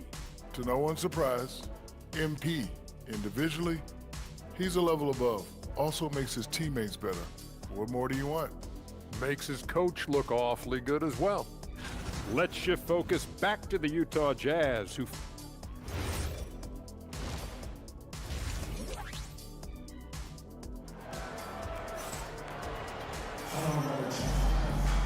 And as we get into this third quarter, as we've seen so far, neither team able to create much separation on the scoreboard. Hey, you look at MP in this game, he's been everywhere. Through the first 2 quarters, he's been on fire. Explosive offensive performance. Yeah, and in terms of slowing him down, I think they're going to have to change things up. Give him some different looks. And so it's Halliburton with it. He brings it up for the Indiana Pacers. And that game will mark the end of a 4-game trip. Walker Kessler out there with Filipowski. Then it's Lauri Markkanen. Then it's Bailey. And it's MP in at the point guard position. And that's the group for Will Hardy as we begin the second half. The Jazz shooting it well, around 55% for the game. And the Jazz haven't been past the second round since 2007. Now trying to build a contender. Well, B.A., they know in the West that's a tall order. They got to be patient and build this thing from the ground up. Back to Halliburton. Oh, Halliburton! Send it home! And he has taken over this game. Halliburton looks like he's on cruise control at this point. And Bailey gets it to go. Keeping pace here. That's an excellent move inside. Pacers trail by 3. Up top, Siakam. Covered by Filipowski. Siakam, no good. They've been dominating the boards tonight, yet it's still a close game. Utah moving the ball around. Bailey, the pass to Kessler. And here's MP from outside. Gets the 3 to fall. MP's got 50 points. Yeah, very hot start out of halftime. Making their first 3 shots, getting the looks that they want, and knocking them down. A nice start to the third. 3 out of 4, and looking good doing it. Takes the 3. And again, it's Utah with a 3. And they're rolling. 4 straight makes to start the second half. Pass to Nembhard. Back to Halliburton. From outside the arc. The rebound by Markkanen. Defensive breakdown there, and they got lucky. He's not going to miss too many of those. And here's MP from outside. Knocks down the long J. And now a 9-point Utah lead. They're getting torched on the perimeter. 4 of the last 5 buckets have been threes. Halliburton, the pass to Siakam. Here's Huff. Nembhard outside. There's a screen. Pass to Huff. 6 to shoot. Siakam outside. He hits it just before the shot clock expires. Siakam's got 5 points now in the quarter. Jazz leading by 7. MP with it. Siakam covering. Ferguson. He's off on that one. Man, coach is going to have a few words with him after that shot. Yeah, that definitely wasn't the shot they were looking for. You got to keep the ball moving in that situation. Pass to Huff. Halliburton against MP. And it's Halliburton. Gets it to go inside. He can move around with the big boys. Halliburton not giving in on the interior. Markkanen outside. From deep, MP. It's rebounded by Pascal Siakam. Pacers trail by 5. The 3, Mathurin. Utah grabs the miss. Filipowski's got 6 rebounds now in the game. Pass to Ferguson. Fires the 3. Another one falls. Amazing. Oh, he's been absolutely ridiculous in this game. BA, it feels like he can't miss. Nembhard outside. Halliburton outside.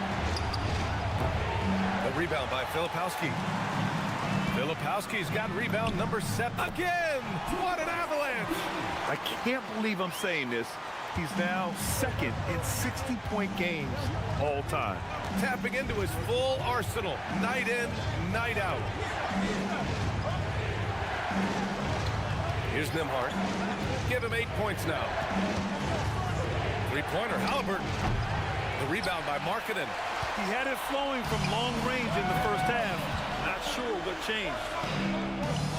Back to MP. Jacks up a three. Good! Another from three. And this is a historic shooting night for him. Tied for third now for most threes in a game. And the points keep piling up and the threes keep dropping in. He is red hot from downtown. Oh, Kessler with the block. Something Kessler does so well. A towering 7-footer who takes pride in protecting the rim.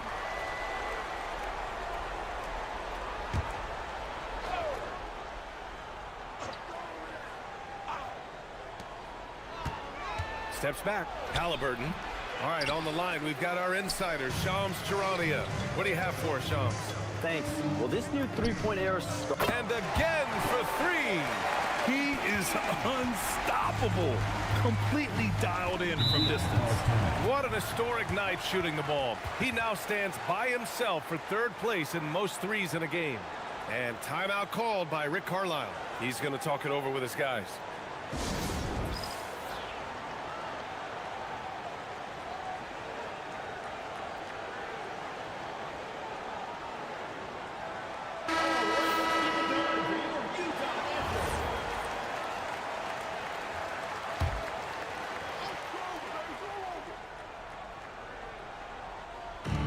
So it's the Pacers now. It's a 16-point game. Count it. What a release. Halliburton getting rid of it. And here's MP. He'll bring it up for Utah. They host the Hawks after this one, and they'll be reaching the back half of a full. Connects again from distance. The parade of threes has no end in sight. He just keeps knocking them down. And that latest triple ties him for second for most threes in a game. What a monster performance from deep it's been. So nice passing by Indiana here. Here's Halliburton. The 15-footer is good. Halliburton's got 8 points in the quarter. I mean, he's doing all he can. He needs help out there. Out to the wing. And here's MP from outside. Mathurin with a rebound. Pacers trail by 15. Halliburton, the pass to Mathurin. Nice pass, nice catch, and a resounding dunk. Yeah, this is how impactful Mathurin can be in close. He loves jamming it home. In transition, here come the Pacers. Halliburton all the way. Yeah, despite them being behind, he's been impressive, but he can't do it all by himself. Pass to Kessler.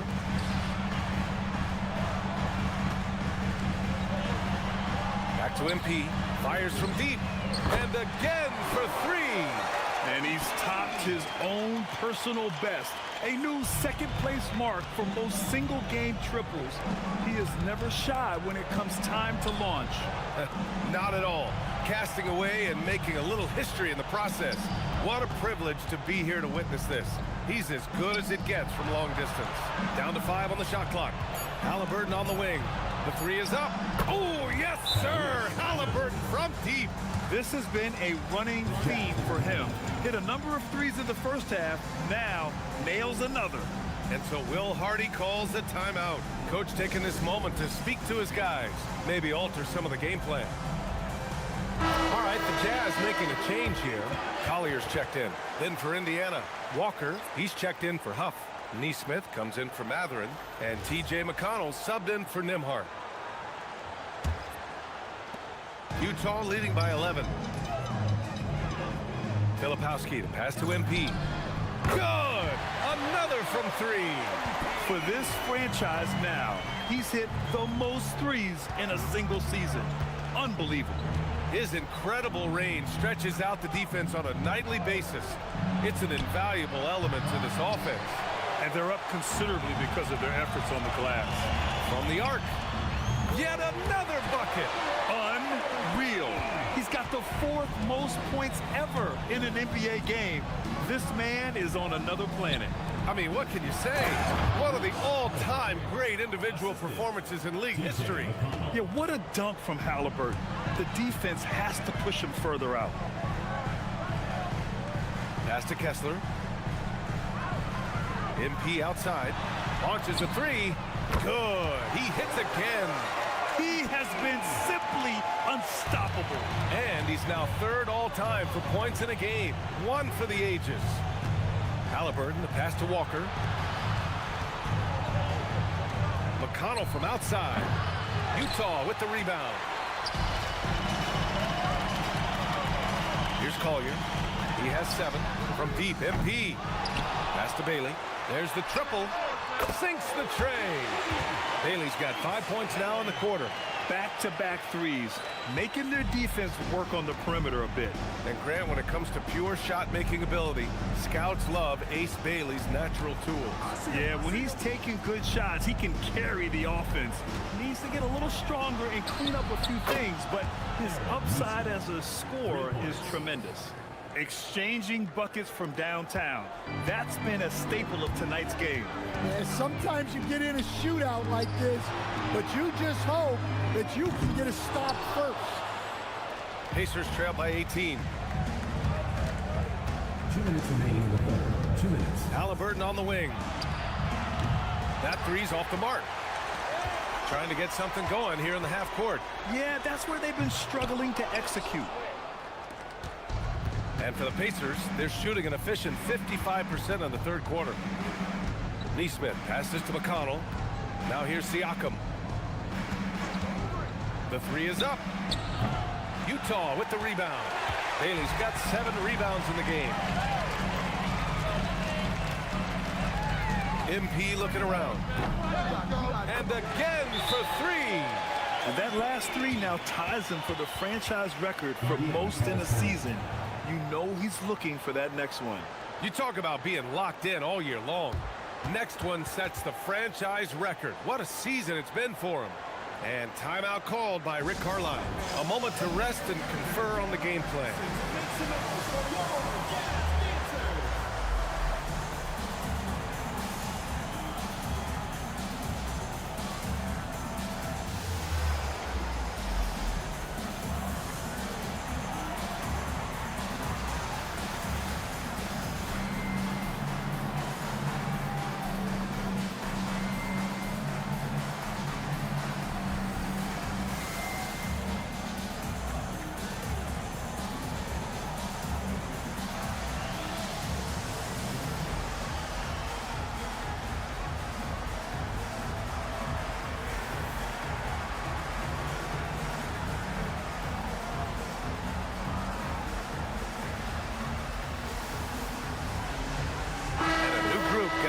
Utah.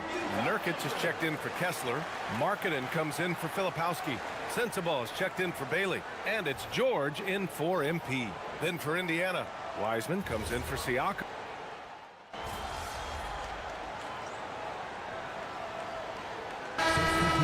Kessler, he's checked in for Nurkic. Bailey comes in for Collier.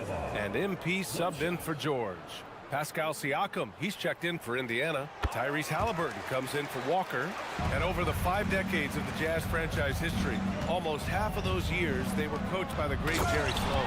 Well, the Jazz were a team that took on Jerry Sloan's toughness and a willingness to fight at all times. Those days are in the past, but they still echo in Utah. And Indiana, looking at who they've got. T.J. McConnell is out there with Halliburton. Then it's Pascal Siakam. Then it's Aaron Neesmith. And it's Shepard in at small forward. Markkanen for 3. And the rebound goes to the Pacers. He hasn't found the range lately. It's wild to think he had 3 triples there in the first half. McConnell looking around to the wing on the left. Siakam against Markkanen. Pulls it. Siakam, no good. Well, and even though he couldn't get that one to fall, that's a shot they want him taking. From deep, MP connects again from distance. and he shattered the franchise's single-season high for three-pointers made. Getting them up and connecting with high volume. He's been a flamethrower all year long. Well, the precision with which MP shoots that thing seems supernatural, but it's all the result of long hours and a lot of reps behind the scenes. And they recover it. Well, they're all over the offensive glass right now, and it's a big reason that they're ahead. Hard to win games when you allow clean looks from the perimeter. Pacers trail by 20. Siakam outside. And there's the whistle. He'll head to the line to shoot two. That one on Kessler. As players get bigger and faster, you think the league will have to widen the court at some point? Well, BA, I just don't think that's realistic, to be quite honest. And I think the reason is the league's all about money, right? I mean, it's a business. We've got to make money. And the arenas were all laid out. If you start making the court wider, you're going to take away rows of seats. Those are high-priced seats, BA. We're not taking those away. I don't think widening the court is really realistic. Yeah, the superpower for Siakam is his versatility. He plugs a lot of holes on both ends. Utah making a switch here. Filipowski's checked in. Then for Indiana, Huff's checked in for Neesmith. Matherin comes in for Shepard. And Andrew Nembhard subbed in for McConnell. He's perfect from the line this time. And we've seen some good free throw shooting in the second half. Pass to Filipowski. Here's Bailey. He's guarded by Nembhard. Here's Ferguson. And again! 90 points! A legendary performance! We will be talking about this one for a long, long time. Now Halliburton. Here's Huff. With the step back. Now Siakam. Pass to Huff. Clock is at 3. For 3, Matherin. Some solid defense from Markkanen. We all know he's a good shooter, but from that distance, I don't think so. Yeah, it seems like everybody's jacking him up from way out there these days. You want guys to stay within themselves. Halliburton outside. Back to Siakam. Well, Coach, the younger generation in the NBA just continues to get better and better. Yeah, it's like anything, BA. I mean, evolution is something that's real, right? People evolve and get better and build on the people ahead of them.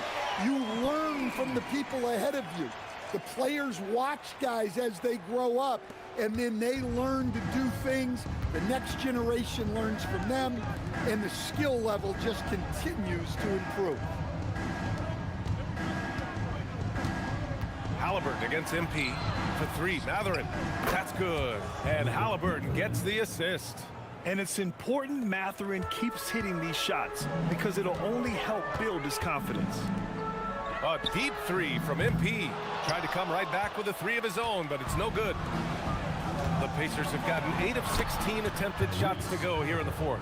Can't blame the deficit on him. He's been scoring at will this period. Bailey, the pass to Ferguson. He buries it from 3. Here in the second half, they're really focused on stretching the floor. Yeah, and where has the defense been?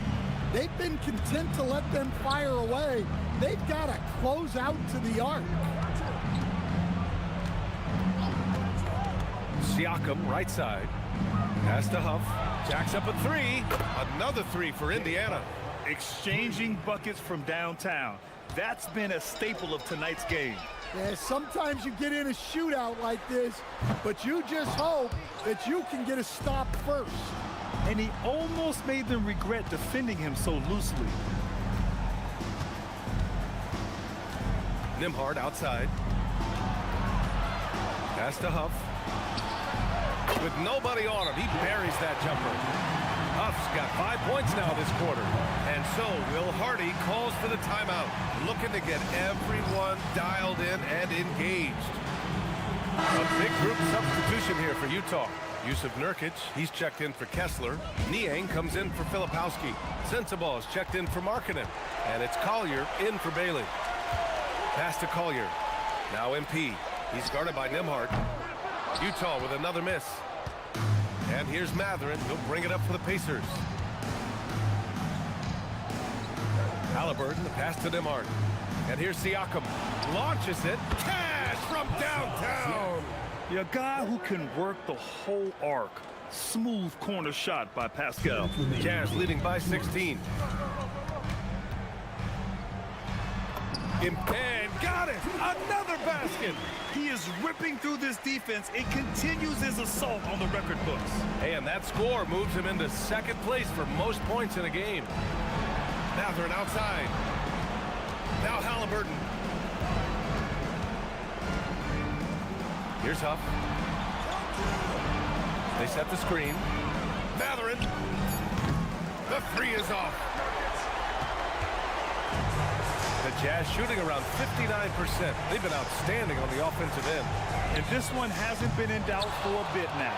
They came out on a mission, and you can bag up this win for the Jazz. And at first glance, it appeared to be an easy win for them. However, they had to weather some storms along the way, Grant. Yeah, in terms of competitiveness, it was a lot closer than the final score indicates. And this will push their total wins for the year up to 11. And with this one all but in the record books, they set the tone in the first of what will be only 2 meetings between these teams. And one player just stole the show tonight, doing everything for his team. A monster night for MP. Well, bottom line, he was just unstoppable at times. Not much you can do when he's playing with that kind of confidence. 4-3, sends it home from three-point land. Impressive job by this team. And you really can't discount the impact of this crowd here. No, I'd be lying if I said the crowd doesn't have an impact. It's certainly felt from the head coach all the way down. Nembhard for 3. Rebounded by Nurkic. Here's Collier. Pass to Ferguson. Another 3 for Utah. Leaving nothing to chance. This run shutting the door on it. Yeah, this run has poured a bucket of water on any ember of a potential comeback. So we see the Jazz taking the W here. We saw 2 different teams tonight. One played with confidence, operating flawlessly. The other just looked lost. And the energy in this building was awesome. The crowd was involved from the jump, and once they started to really pour it on, it was fun to see how it all came together. Now we send it over to Jennifer Quintana. Another strong game where you managed to outduel one of the top scorers in the league. What does this performance say about you?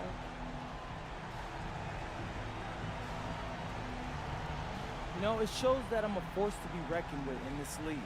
I'm not trying to brag, but honestly, it feels like no one can stop me right now. I'm too nice with it. I'm a problem. MT, I have to say you are buzzing. You seem to have a lot of energy for having played so many minutes. Yeah, that's just conditioning. Thanks a lot, though. I'll see you next time. All right, thanks, Jennifer. And that's going to do it tonight, folks, for our broadcast. For Grant Hill, Stan Van Gundy, and Allie LaForce, this is Brian Anderson signing off. We'll see you next time.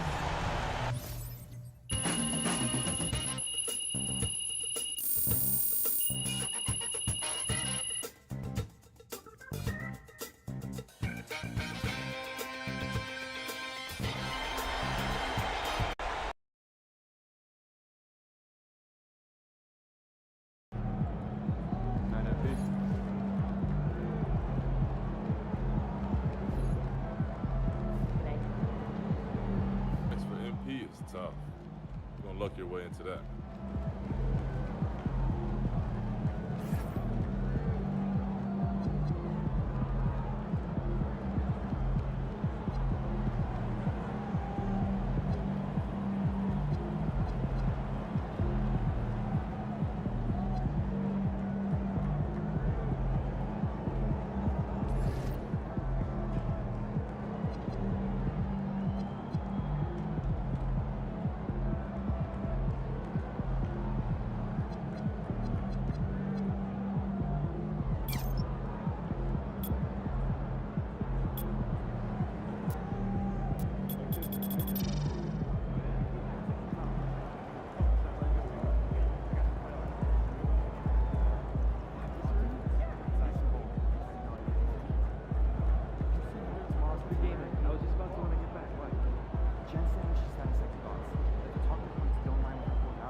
Go ahead, Elizabeth. Whew, big night tonight. You've been on a journey to get to this stage and join the WNBA sisterhood. Who is a player that, if you could choose, you would want to play with this summer? Ooh.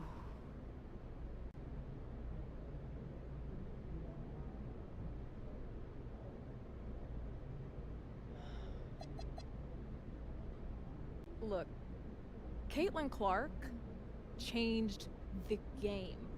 I've been hooping my entire life, and all of a sudden, I have friends texting me last season to see if I caught the latest Fever game. You know, the expectations were so high. Arenas selling out everywhere she went. As a rookie coming into this league, I mean, that's the impact I want to make. I mean, she is a star in this league, and the game is better for having her in it. Have you thought about what you're going to say when that interaction happens? Wow. I wish that I could sit here and tell you that I'd be a poised young lady. But she actually came and gave a talk at my school one year, and to be really honest with you, I can't tell you a word she said.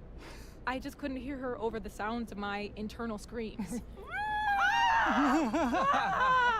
Just like one big loud scream, just on a loop the entire time. So yeah, I'm not super optimistic about keeping my cool.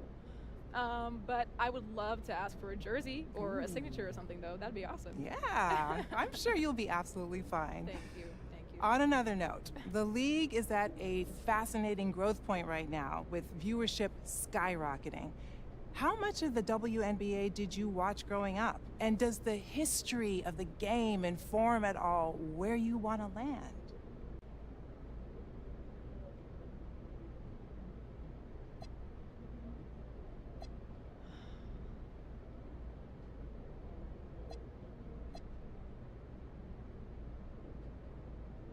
I'll be real. It was hard growing up and staying locked in. And I feel like that has been such a cool part of becoming a W fan these last 5 years or so. We can all watch these games on TV now. You know, look up the highlights online. We can even play as ourselves on 2K. Everything is just so available now in a way that it wasn't when I was a kid.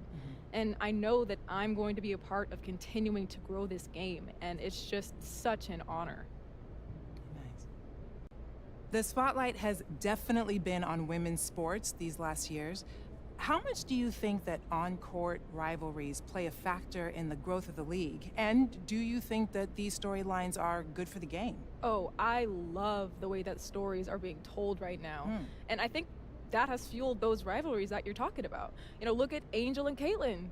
They faced off in the national championship in college, and their fans have followed them to the WNBA. You know, every matchup between those two is must-see TV.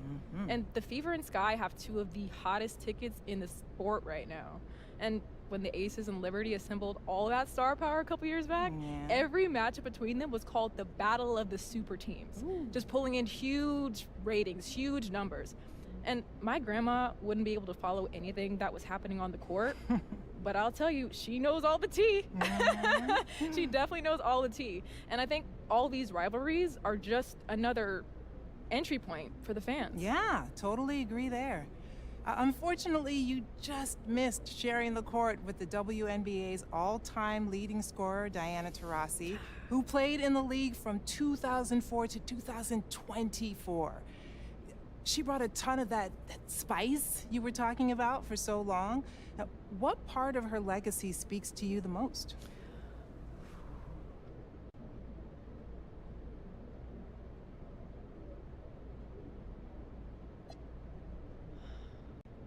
DT scored more than 10,000 points in the greatest league in the world. That is wild. 2 decades, she just kept putting up buckets. That longevity is incredible. The hours that she spent in the gym when the lights were low and the stands were empty so that she could shine when it mattered the most. You know, as someone who loves to score, she is my GOAT. Best to ever do it. That's right. For the fans who might not know you yet, what do they need to know, either on or off the court?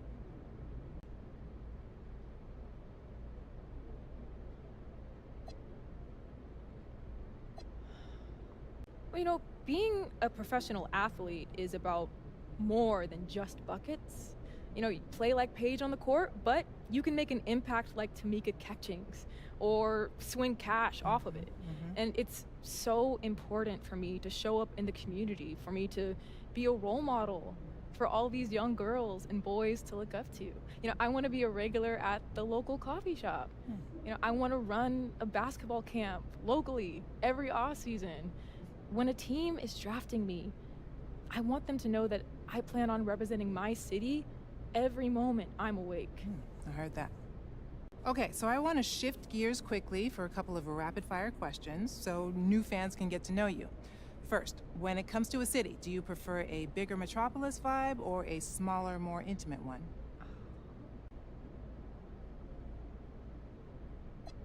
I grew up in a town where everybody knew everybody else. And, where people took time out of their day to stop you on the sidewalk and tell you had a good game. And where they know your go-to order at the diner.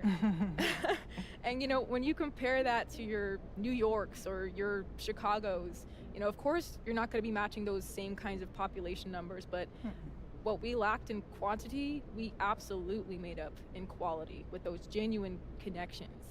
And I just feel most at home when I'm surrounded by friendly faces. All right.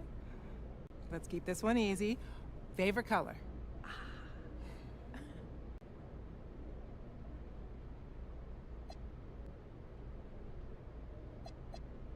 Ooh, purple. It's got this royal vibe, like this air of importance. And every time I rock something in that color, it fills me with confidence. And when you think about the WNBA, you think Lisa Leslie, Brittany Griner, Teacher Penachero. A lot of legacy in that color. That's right. Know what I mean?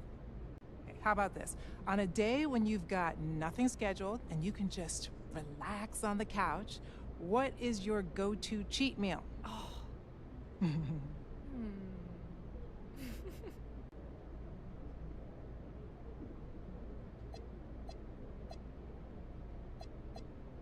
Look, I say this with pride.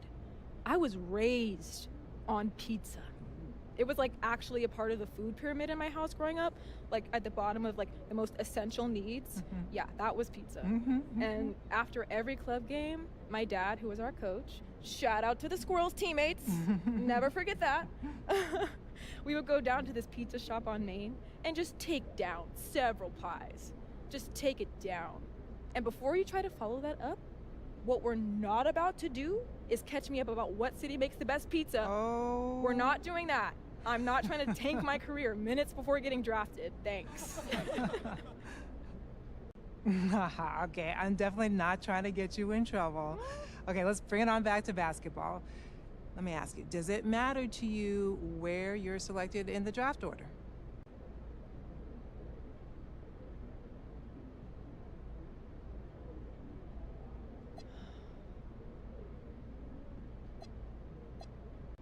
I didn't get to this podium by being mediocre. I'm not saying this to sound cocky, but that's just a matter of fact. Club, high school, college, everything was a battle to get to this spot, to put my hard work on display at the highest level of competition. So I'd be lying if I said that it didn't matter to me, because I've risen to every challenge I faced. Put me on any team and I will put everything I am into creating a winning culture, because, well, that's just what I do. All right. Thank you.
challenge for the WNBA champions, your New York Liberty. The head coach is Cindy Rondello.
Welcome to WNBA basketball on 2K Sports.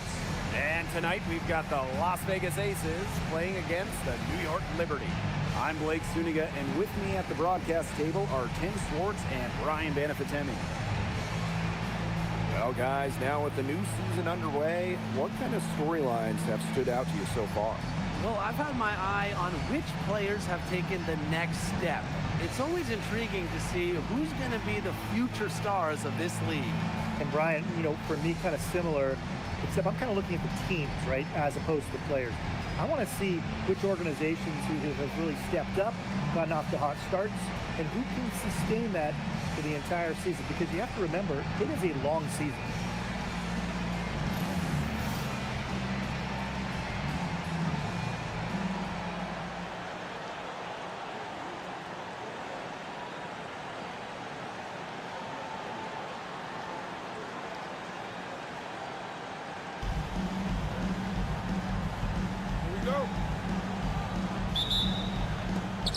It's the Aces to start out. Gray outside. Pass to Wilson. Some solid defense from Brianna Stewart.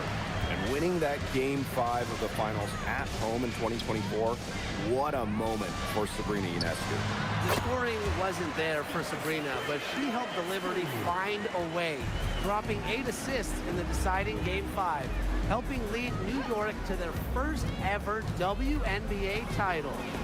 Now here's Wilson. Pass to Parker Tyus. And there's a whistle. That's going to go on Brianna Stewart. That is her first foul of the game.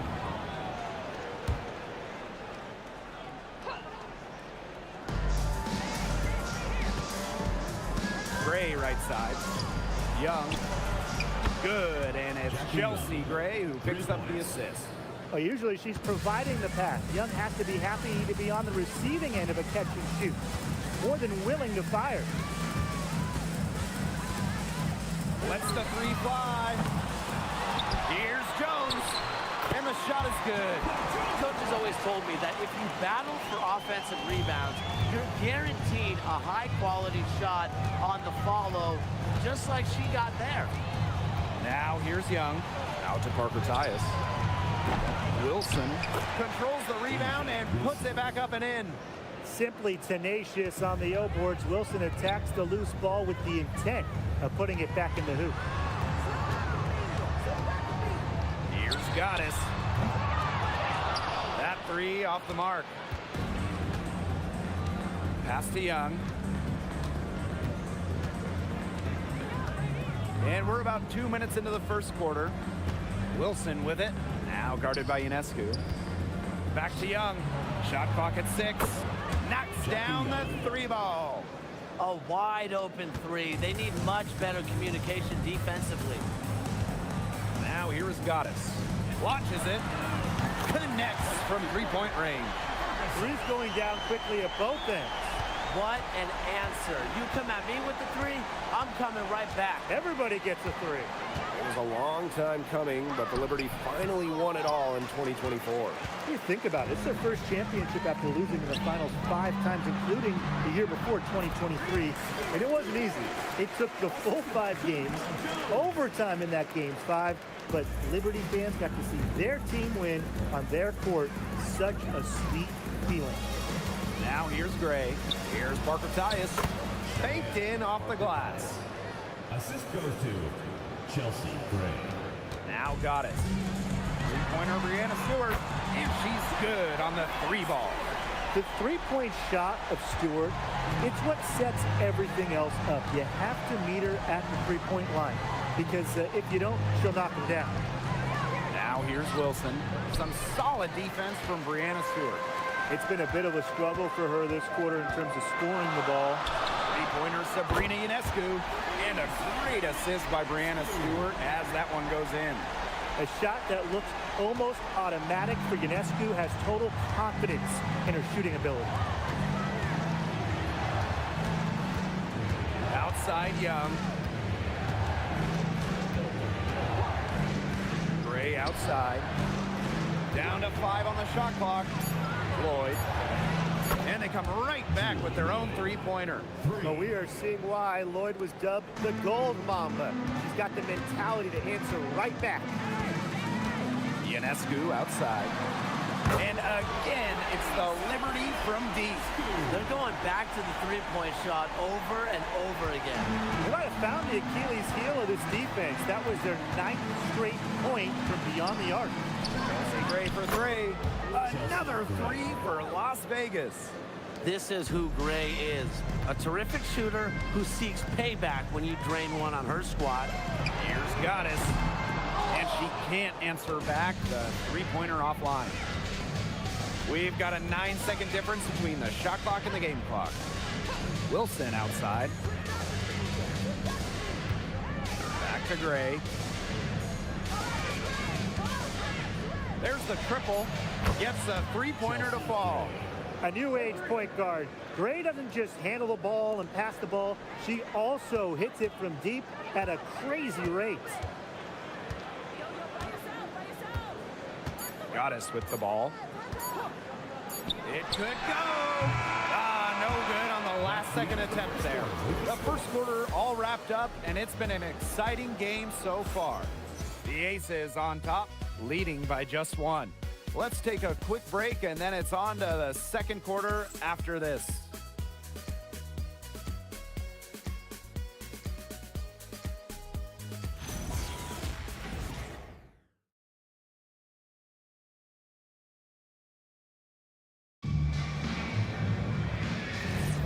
Neither team able to jump out ahead as we begin the second quarter. And guys, what's your take on the Aces so far?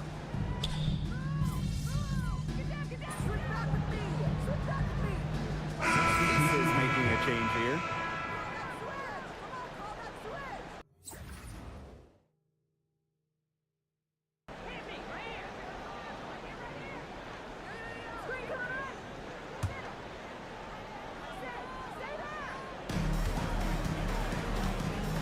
Pass to Jones.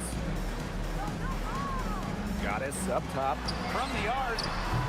The basket good off the assist from Jonquel Jones. Come on. You can't leave her alone like that, especially from long range. Outside Lloyd. Off the mark there with the three. Not quite enough defense that time around. Lucky she was off. I just hope that was a mistake by the D, because if that's how they plan to guard her, they're going to have serious problems. Back-to-back titles in 2022 and 23. The Aces have been the franchise in this league. They've been to the semifinals in each of the last 6 playoffs. And guys, there is a clear expectation in Sin City. Win it all. New York leading. Here's Goddess. Another shot, and Jones with the lay-in. Takes great angles when crashing the glass. Jones has mastered the art of rebounding. Lloyd with the three. Nailed from three-point land. That's a dozen straight points coming off of threes. Yeah, they're having free reign from beyond the arc. The defense is, I'm going to go out on a limb and say it, non-existent. On the wing, Natasha Cloud. It's good from long range. Showing that competitive fire. Natasha Cloud takes pride in coming back with a three of her own. Pass to Bell. Here's Lloyd. Takes the three. Nisaman pulls it in. Inside. To the right side. Here's Goddess. And again, it's the Liberty from deep. Great job from beyond the arc this quarter. Shooting just above 60% for the game total. You heard me right. 60%. 6-0. Screen by Gustafson. Lloyd with it. Cloud picks her up. Oh. Tried to answer back, but that three is off the mark. On offense, here's the Liberty. Pass to Jones. Now Phoebish. Goddess up top. Top of the key jumper, no good. You know, it might be a poor shooting performance for her, but luckily her teammates have picked up the slack. To the middle. Here's Gustafson. And Jones pulls it down. Such tough defense there against one of the better finishers in the game. Look at the move by Jonquel Jones to New York. She traded individual glory for team success. Yeah, her numbers down from that 2021 MVP season in Connecticut. Jones has made personal sacrifices, and she's been rewarded with back-to-back trips to the finals and, of course, a title in 2024. On the wing, Natasha Cloud. Out to the wing. Launches a three. Bangs home the trifecta. That's just great ball movement. And that's key to this run. Passing it with a purpose. Indeed, has not been able to keep up. Gray outside. There's the three. Rebound New York. They not only increased their rebound advantage, they've definitely been winning that battle today. And control of the boards has given them control of this game. On the wing, Jewel Lloyd. She's covered by Cloud. Bell can't hit. And here's Phoebish. Still getting warmed up offensively. No buckets yet in the game for her. Smith outside.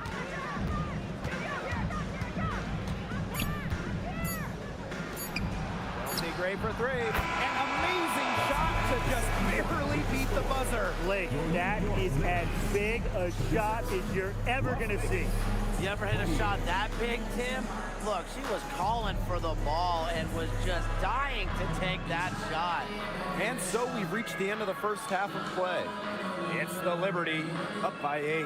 And time now for the halftime break with the third quarter soon to follow on 2K Sports.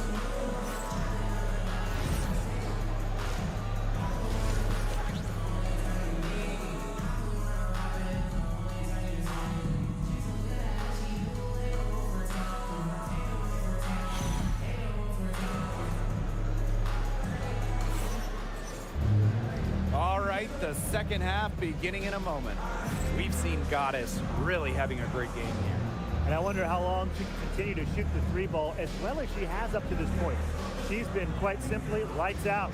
Yeah, exactly. And this is something we both know, that sometimes you have those nights where the bucket looks as wide as the Grand Canyon, and it really might be one of those nights for her.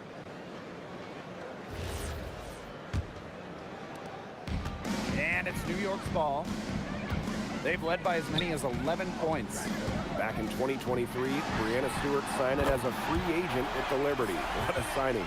Oh, to me, I think this could go down as the biggest free agent signing in WNBA history. Stewie won an MVP in year 1 with New York, and then in year 2, she brings the Liberty their first title in franchise history. It's hard to make a bigger impact than that, guys. Embarrassing defenders game in and game out. Wilson plays with the will to finish through contact. One shot.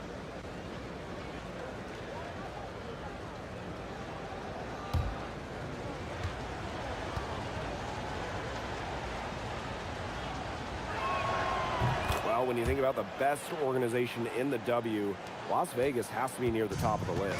I mean, no team has won more over the last 5 years, but also no one has invested more with their own dedicated practice facility, improved arena as well.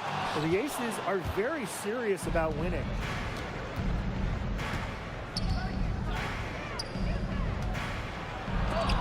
And it's blocked by Brianna Stewart. The incredible wingspan of Stewart coming in handy. She can cover a lot of ground. And that one's good. Goddess. Yeah, good job working it down low and getting the high percentage look. Second half of basketball, just over a minute played so far. Wilson outside. Back to Gray. Young. And another miss by Las Vegas. Pass to Goddess. Asia Wilson grabs the board. Lloyd from long range. Kept alive. Wilson can't hit. Shooting 20% to start the second half doesn't bode well for how this will play out for them. Goddess, covered by Lloyd. Goddess, no good. And we're just around 2 minutes into the final half of play now. Three-pointer, Jackie Young. Lee Hamilton with the rebound. I thought that was going to drop. It looked good from here.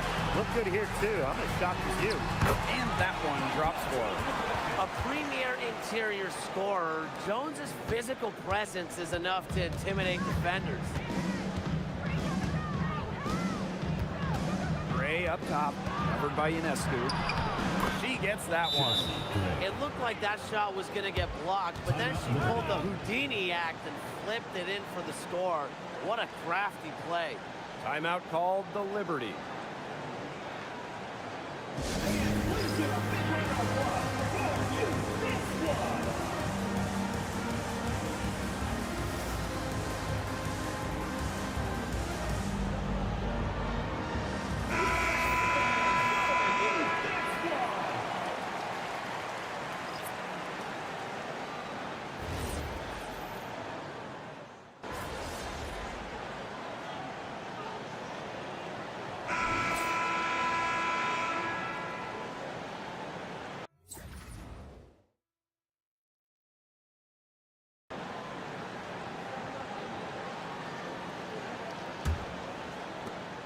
New York in the lead. Now here's Goddess. Drops in the tray. There you go. That's the stroke we saw in the first half. Here's Lloyd. Pass to Bell. And here's Young. No good from outside. They've been the glass eaters today, guys. Just a ton of effort out of them down low. And they've needed every one of those rebounds. That's what's put them in front. Crisp pass into the paint. Now the Aces with it. It's a 10-point game. Now Bell. This one for three. The three-pointer is on target.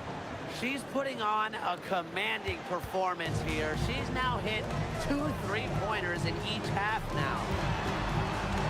Down low. Pass to Misaman. Goddess. From 13. She's off on that one. And the ball out of play. The Liberty will have it. Here's a look at the schedule for the New York Liberty. On Thursday, they'll start out on the road to play the Sky in Chicago. And then on Saturday, they're heading to Indianapolis to take on the Fever. And for their matchup with the Valkyries, that's one to mark on the slate. It's their 5th game of the year, and we should start to see lineups get sorted out. And again, it's the Liberty missing. The Aces trailing. Pass to Evans. Fires the 3. Now Smith.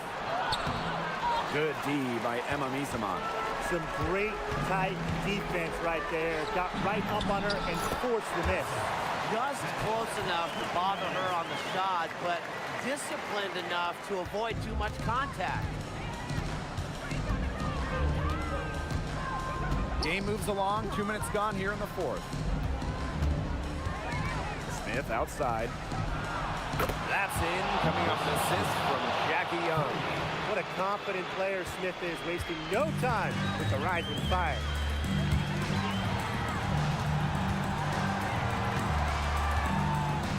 Here's Goddess. Bullseye! She's carrying a lot of the load offensively, and normally that's good news for them. Timeout called the Aces.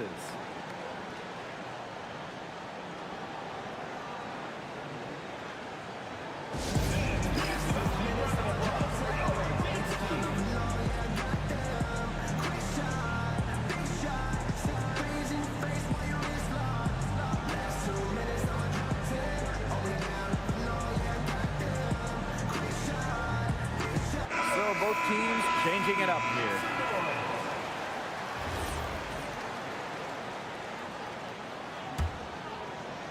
Fourth quarter of play, and we're about 2.5 minutes through it. Gray outside. Pass to Wilson. Over Stewart. A nice shot by Wilson. A bruiser in the painted area. Wilson also has a soft touch. Goddess, covered by Lloyd. From past the arc, and Sabrina Ionescu, good for 3s. I love it. Keep shooting. As the 3s keep dropping for her, she'll keep shooting, As she should. Look, when you're having the kind of day she's having from long range, why not just keep firing?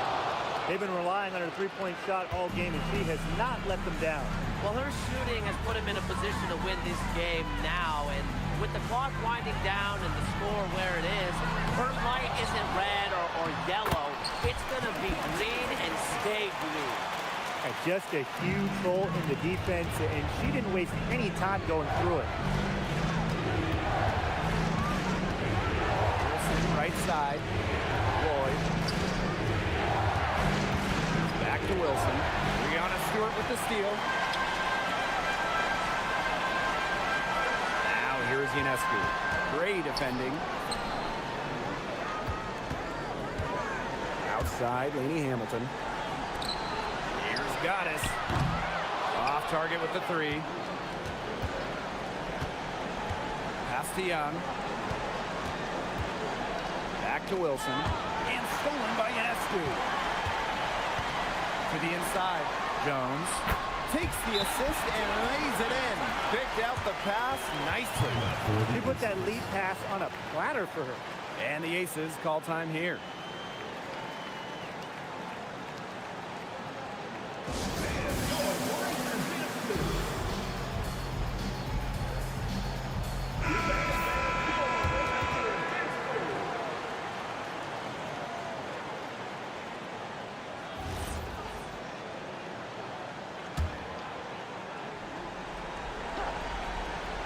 Here's Young. And that one coming off an assist by Cheyenne Parker-Tyus. She's made an impact with the 3-point shot today. And guess what? That's another big one. Yeah, and that's where she's been getting her points. And with a couple more out there, man, we've really got a ball game on our hands. big bucket in a big situation. These kinds of plays come second nature to Greg. That's an intentional foul. First team foul.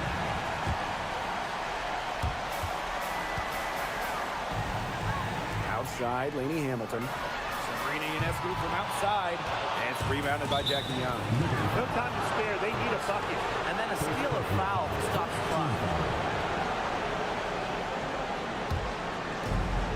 It's 9 seconds separating the shot clock and the game clock.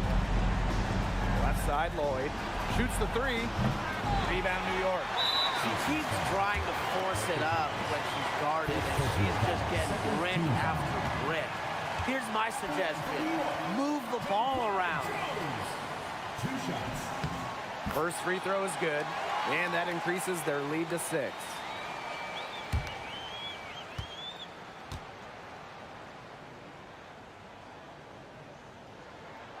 So she goes 2 for 2 at the line, and it's a 7-point ball game.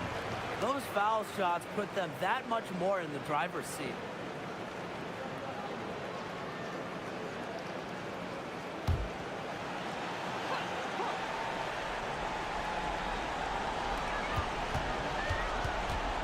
Gray outside. Sinks it! Chelsea. And now they trail by just 4. She has made a living out there beyond the arc. What a weapon that shot has been for her. Especially at this point of the game, it's a critical time, and her three-point shot could end up telling the story. 2 shots. Good on the first, and that puts them up 5.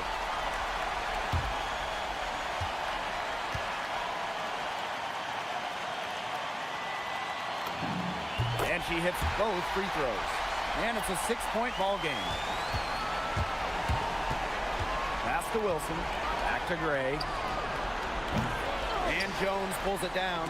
And so they foul intentionally. Second personal foul. 4th team foul. At the line for New York, Danielle Jones. 2 shots.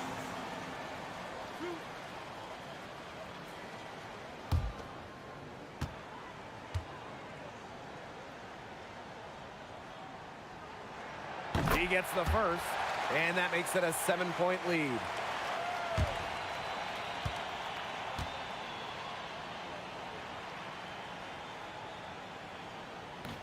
And she cannot convert on the second. That one misses.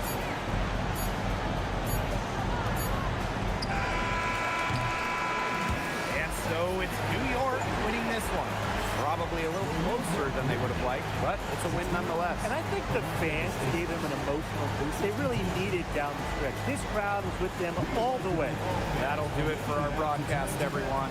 Please exit the building carefully and drive home safely.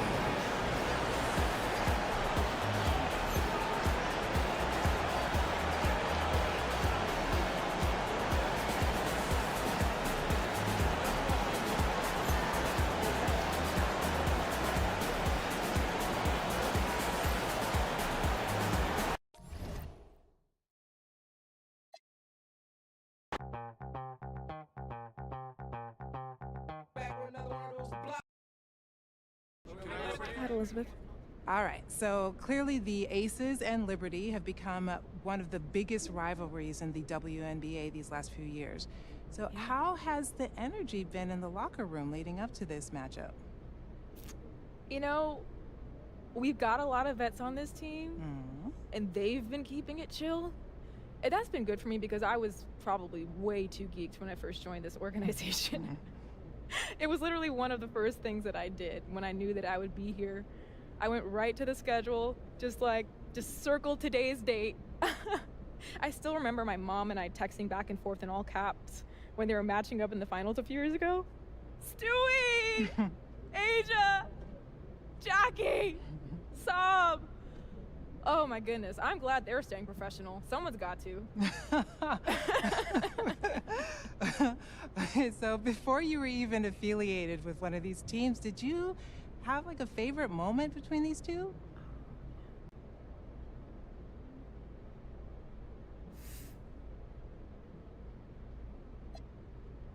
Honestly, my favorite moment came the year before the matchups got super spicy, the Liberty traveled to Vegas as huge dogs and, you know, put together the best offensive game in franchise history. Saab had the first ever 30-point triple-double.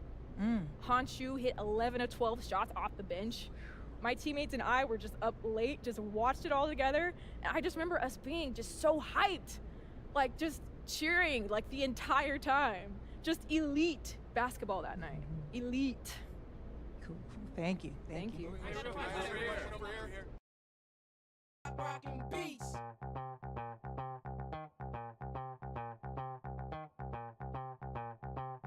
Back with another one of those block rockin' beats.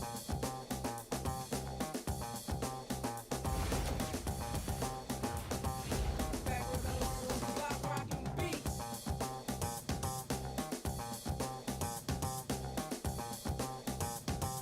Back with another one of those block rockin' beats.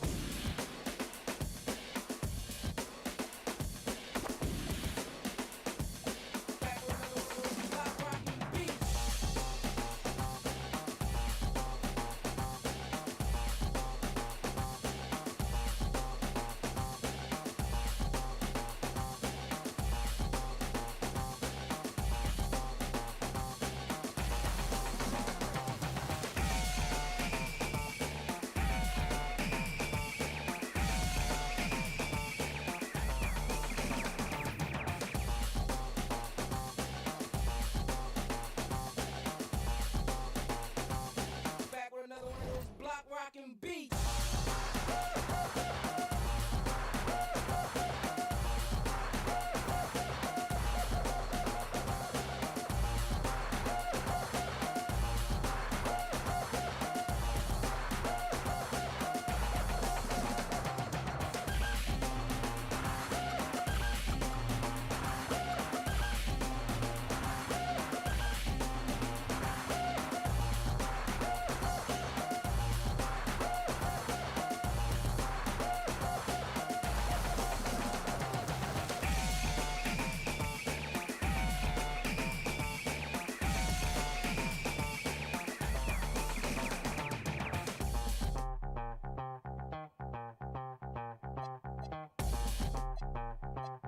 We're about ready to rock steady.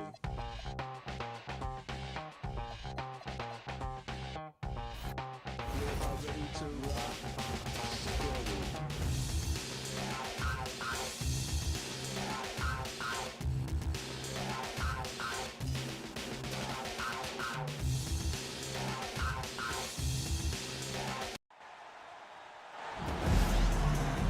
Welcome to WNBA basketball on 2K Sports. Tonight we'll see the New York Liberty as they play against the Chicago Sky. Here with Tim Swartz and Brian Banafitemi, I'm Blake Suniga, and it's good to have you with us. The Chicago Sky home crowd is lively tonight. Chicago fans, we know they're a passionate bunch. Well, even as players come and go, there's been some bad blood between these two teams. The rivalry itself, it is intense and very entertaining. And for New York, well, they clearly had the upper hand in last year's season series, winning 3 of the last 4 games against Chicago.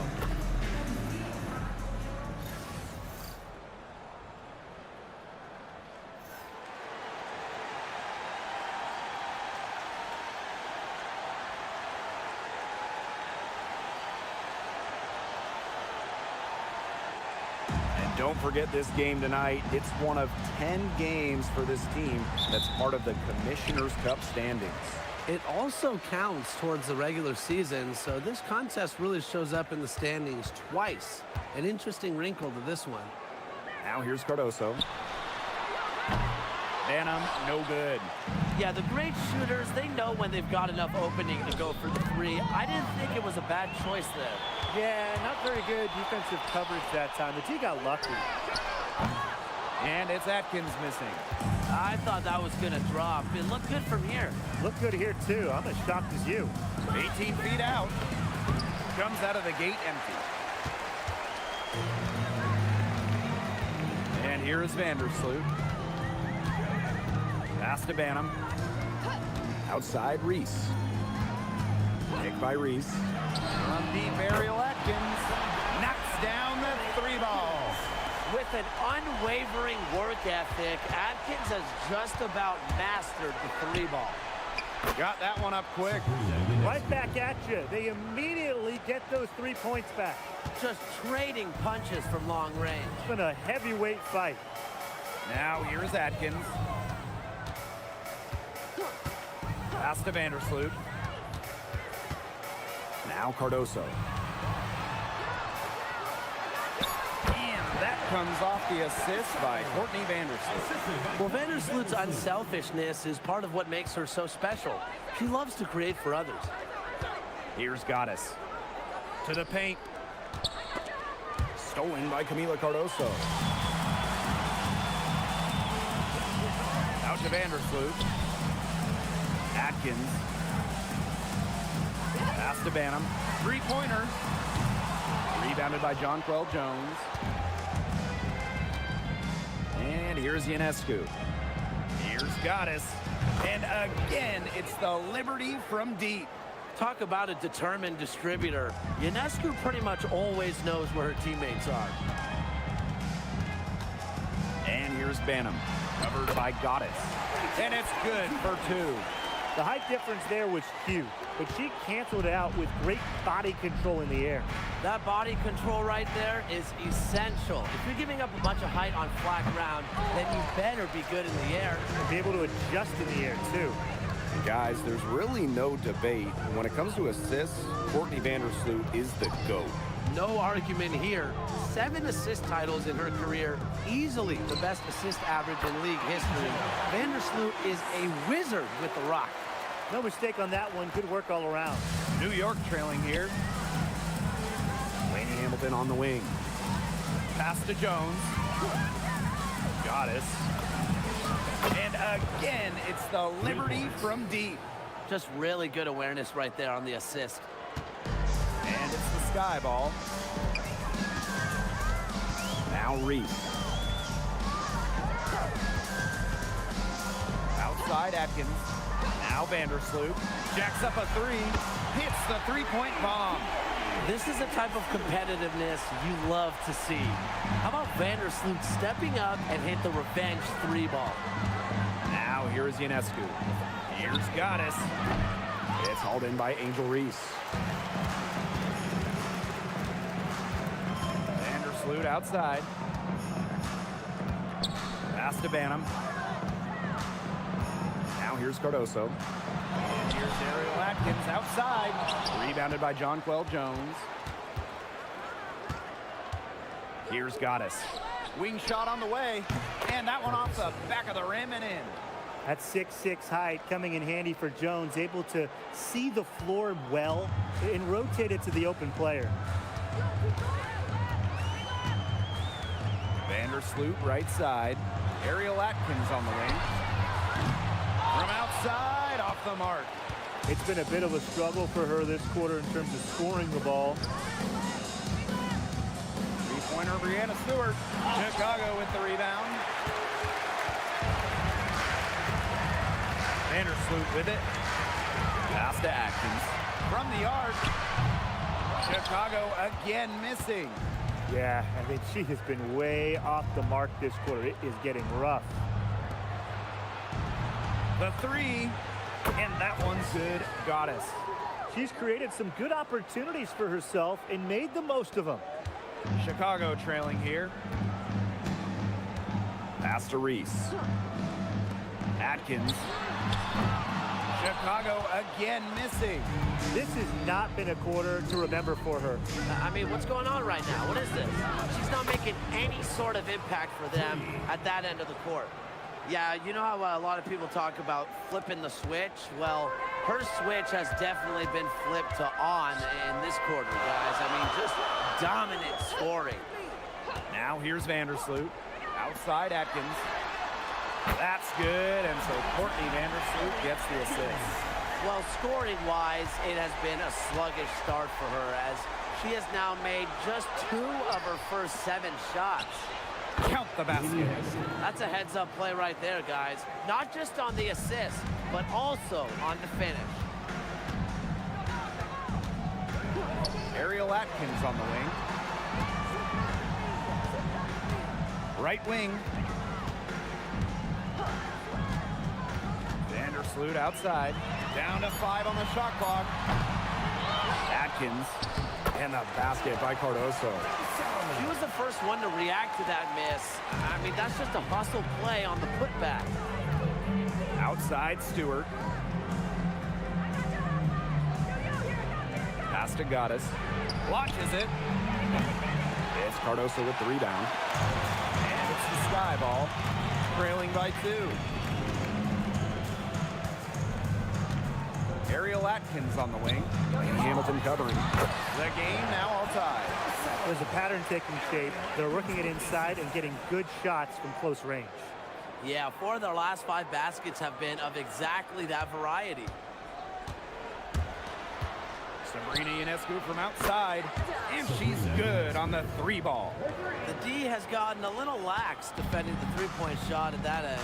Yeah, 3 of the last 5 baskets they've allowed coming from beyond the arc. Now here's Vandersloot. Outside Atkins. Down low. Here's Reese. That drops, and it comes off an assist from Ariel Atkins. Great ball movement from Ariel Atkins, showing a willingness to get her teammates involved. One place this Chicago team needs to improve is their three-point shooting. Well, the Sky were last in the WNBA in threes made per game at just about 5. They also took the least amount of triples, so I would say that's a point of emphasis with this team. Pass to Cardoso. Vandersloot. Reese. Defended by Stewart. The fader. That one wide left. New York leading. Lainey Hamilton with it. Now Atkins defending. Gaddis. No good. Here's Vandersloot. Pass to Reese. Now Ben. Let's go with a 3. They get it again. Yep, that goes. They're forcing the ball inside, and it's working like a charm. No luck needed. It is working for sure. 5 of their last 6 field goals, they've come from inside the paint. Yep, that one goes. Well, they can't ask much more of her than what she's done this quarter. Vandersloot outside. Pass to Reese. And the foul called on Sabrina Ionescu. That is her first foul of the game. First team foul. Substitution on the court.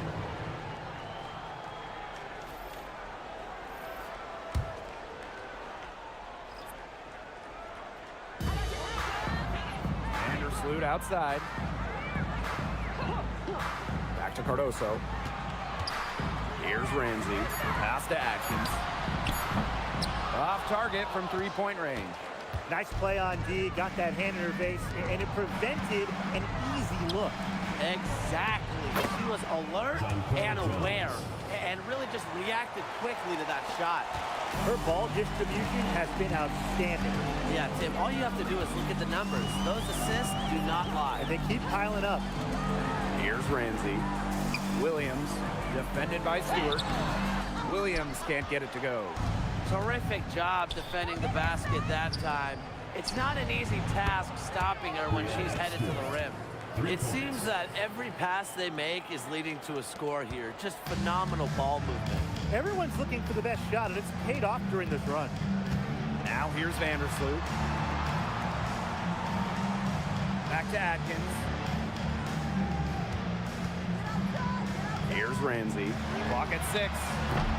And just miss after miss right now. Pass to Gaddis. Takes the 3. And again, it's the Liberty from deep. These teams, they don't look like they belong on the same court today. I don't think they do. A double-digit lead and we're still in the first? Ouch. Trying to hope this one gets closer. Jeez. Here's Ramsey. She's been patient so far. Nothing yet on the scoreboard. The 3 connects from 3-point range. Well, some quick retaliation right there, huh, guys? Yeah, it sure didn't take them long to go and get those 3 points back. For 3, Emma Misamon. Elizabeth Williams with the rebound. It's 9 seconds separating the shot clock and the game clock. Here's Ramsey. Ariel Atkins on the wing. And it's off from three-point range. It's almost like she's trying to make things hard on herself. Work it around, get an easier shot. Now Goddess. The three ball. Drilled it right as the clock hit all zero. What a clutch shot. She's got nerves of steel. Well, you've got to have some nerve to hit a shot like that at the buzzer. The first quarter concludes and a double-digit lead on the scoreboard. Liberty out in front, up by 12. Quarter number 2 coming up right after this break. Don't go anywhere.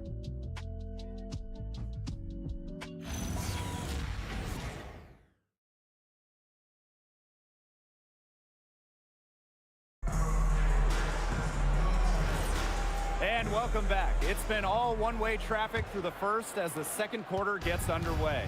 All right, guys, the Liberty enjoying a nice lead here. Really just the start they wanted to this game. Solid offense through one.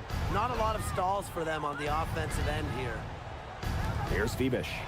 There's Jonquel Jones with the three. Sinks the triple. That's a dozen straight points coming off of threes. Yeah, they're having free reign from beyond the arc. The defense is, I'm going to go out on a limb and say it, non-existent. Pass to Allen. Puts up a three. The three-pointer is on target. A wide open three. They need much better communication defensively. And here's Burke. Loud outside. Jonquel Jones from long range. The offensive rebound. And Misamon gets it to go. A slight rebound advantage for them. One more column in their favor. It's all adding up. Well, you look across the team stats, it's one of many areas they're winning, and they've secured a big lead. They've looked very sharp tonight. I'm loving it. They're hitting the long-range shots that they were missing in the first quarter. But still, they've got some ground to make up. Shot by Burke, no good. On offense, here the Sky. 11-point game. Pass to Williams. Here's Ramsey. The tray. And Jones pulls it down. It's been an incredible career and journey for Jonquel Jones. You think about it, I mean, she's born in the Bahamas, drafted out of a mid-major school, just 6 points per game as a rookie. But Jones has worked herself into an MVP, WNBA champion, one of the great stories in league history. Pass to Williams. Here's Ramsey. Just 5 to shoot. And with that one, the lead is trimmed to single digits. One item that stood out is their ball movement. Things are definitely clicking.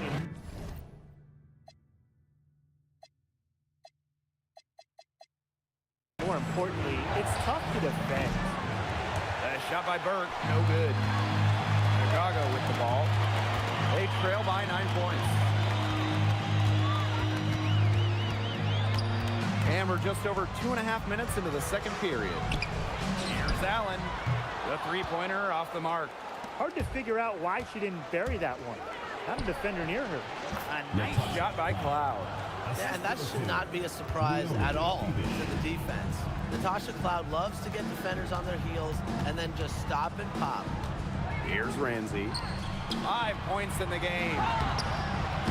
Williams can't get it to go. And here's Phoebish. And just under 3.5 minutes played here in the second quarter. Here's Ramsey.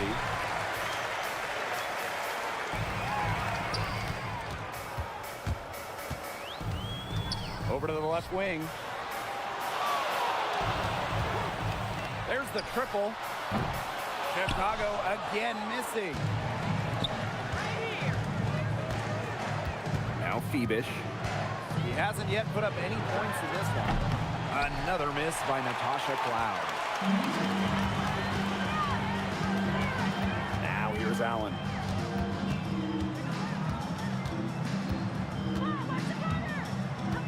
Outside Williams.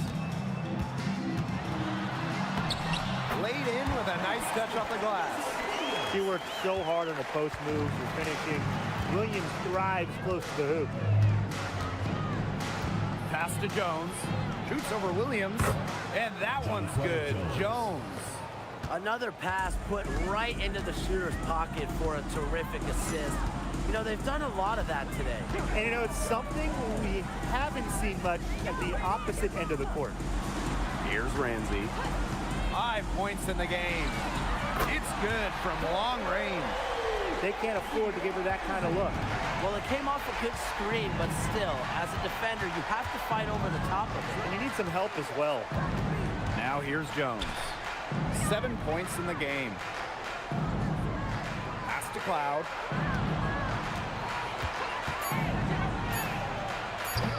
The rebound by the Sky. Well, sometimes you're going to miss even the easiest of chances. Now here's Allen. Here's Ramsey.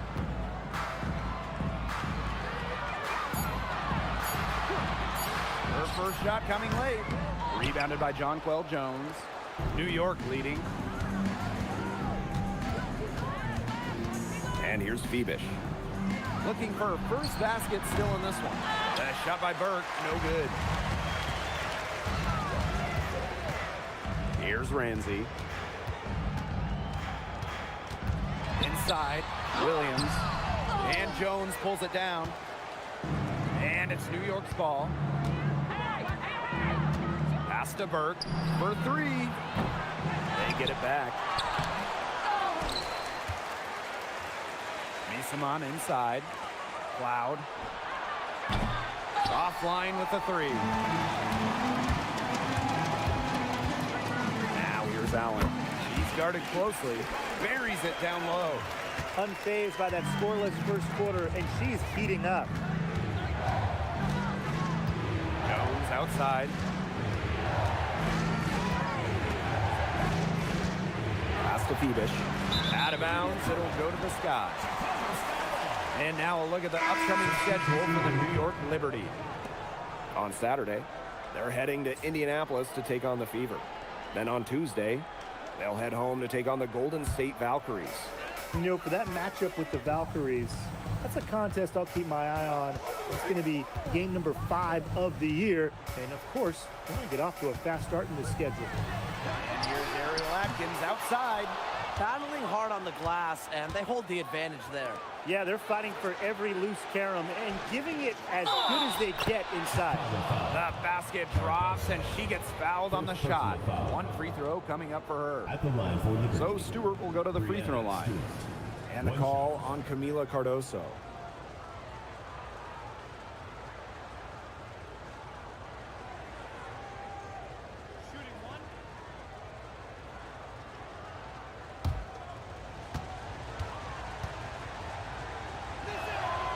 In 2021, the WNBA introduced the Commissioner's Cup into the season, and as a result, a second trophy. You know, for you soccer fans out there, it's very similar to what we see in soccer. You have the regular league competition, in our case, the WNBA regular season and finals, but also a cup final. So there are 2 championships to win in one season. Now here's Atkins. 6 points for her. And it's Ionescu with the rebound. She's gone cold, and I'm not sure she's their best option offensively as they look to cut this deficit. And the shot goes in. Given Ionescu's soft touch around the rim, defenses have to be extra careful about letting her inside. Pass to Banham. Reese. Pick by Reese. And here's Ariel Atkins outside. Drills the 3-pointer. That gets her going here in the second quarter after hitting 2 from long range in the first. And the Liberty getting another bucket right there. Excellent release from mid-range. Ionescu has a gift for getting to her spots offensively. Courtney Vandersloot attacking. And it's Chicago with another. On offense, here's the Liberty. They're leading by 8. Pass to Misamon. And here's Goddess. The shot. It's Cardoso with the rebound. Vandersloot with it. 5 points in the game. Outside Atkins. This one for 3. And again, it's Chicago with a 3. And I think Atkins is the type of player that is equally effective on or off the ball. Stewart, covered by Cardoso. Pass to Misaman. Here's the 3. Sinks the three-pointer. How about that for a response? We'll give you a 3, and then we'll take it right back. Turning into a three-point contest. Outside, Reese. Cardoso up top. Atkins. Here's Banham. Beyond the arc. A rebound by Brianna Stewart. Out to the wing. Here's Goddess. And again, it's the Liberty from deep. Nice offensive awareness to exploit that lack of coverage. 2 minutes remaining in the first half. 2 minutes. Pass to Banham. Over Ionescu. And that one comes up a bit short. Misaman, right side. Ionescu. And the 3-ball is good. She is just bombing it today. How many more threes are we going to see from her? Well, we've already seen a lot. I mean, she's got more points from outside the arc than inside the arc. Banham. And that time also missed the shot. To the wing, right side. The baseline J. And she hits the jumper for 2. And their lead gets even more enormous. They've played terrific basketball at both ends. No doubt about it. I certainly can't think of an area where they've underperformed. And neither can I. Timeout called the Sky.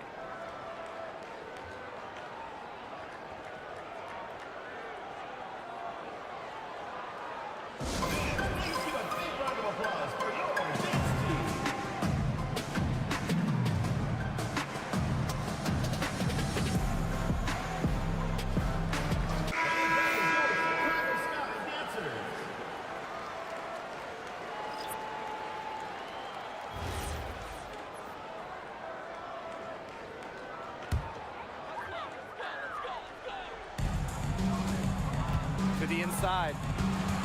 Back to Reese. Atkins shoots over Lainey Hamilton. And it comes off the front of the rim. Here's Goddess. The shot's good on the assist by Jonquel Jones. Here's Vandersloot. He has 5. Picked by Reese. Cardoso. Good defensive work by Jonquel Jones.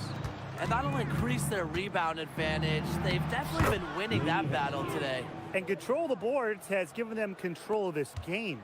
She's so good at recognizing where the openings are and getting that ball to the rim. Now here's Vandersloot. Now Banham. Will it go? Vandersloot, no good. This offense, it just seems completely deflated. While on the other end, it's one bucket after another. This run is really getting out of hand. They're making it ugly. Sabrina Ionescu from out. Oh, and she just knocked down the buzzer beater. Wow. What a 3 to put a cap on their run going into the break. They finished that half on a big roll. And through the first half, a pretty lopsided affair. Liberty out in front, running away with this one. And we'll step away briefly, but get you right back out there for the start of the third quarter after the break.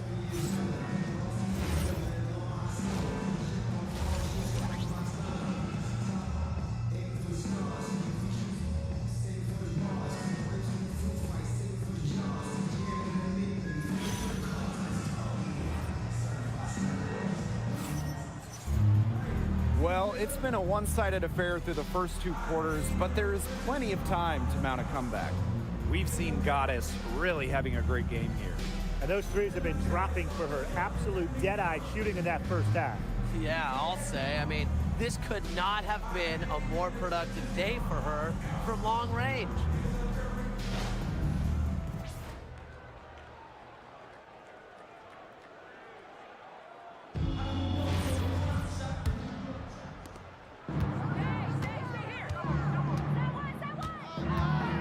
Pass to Ionescu.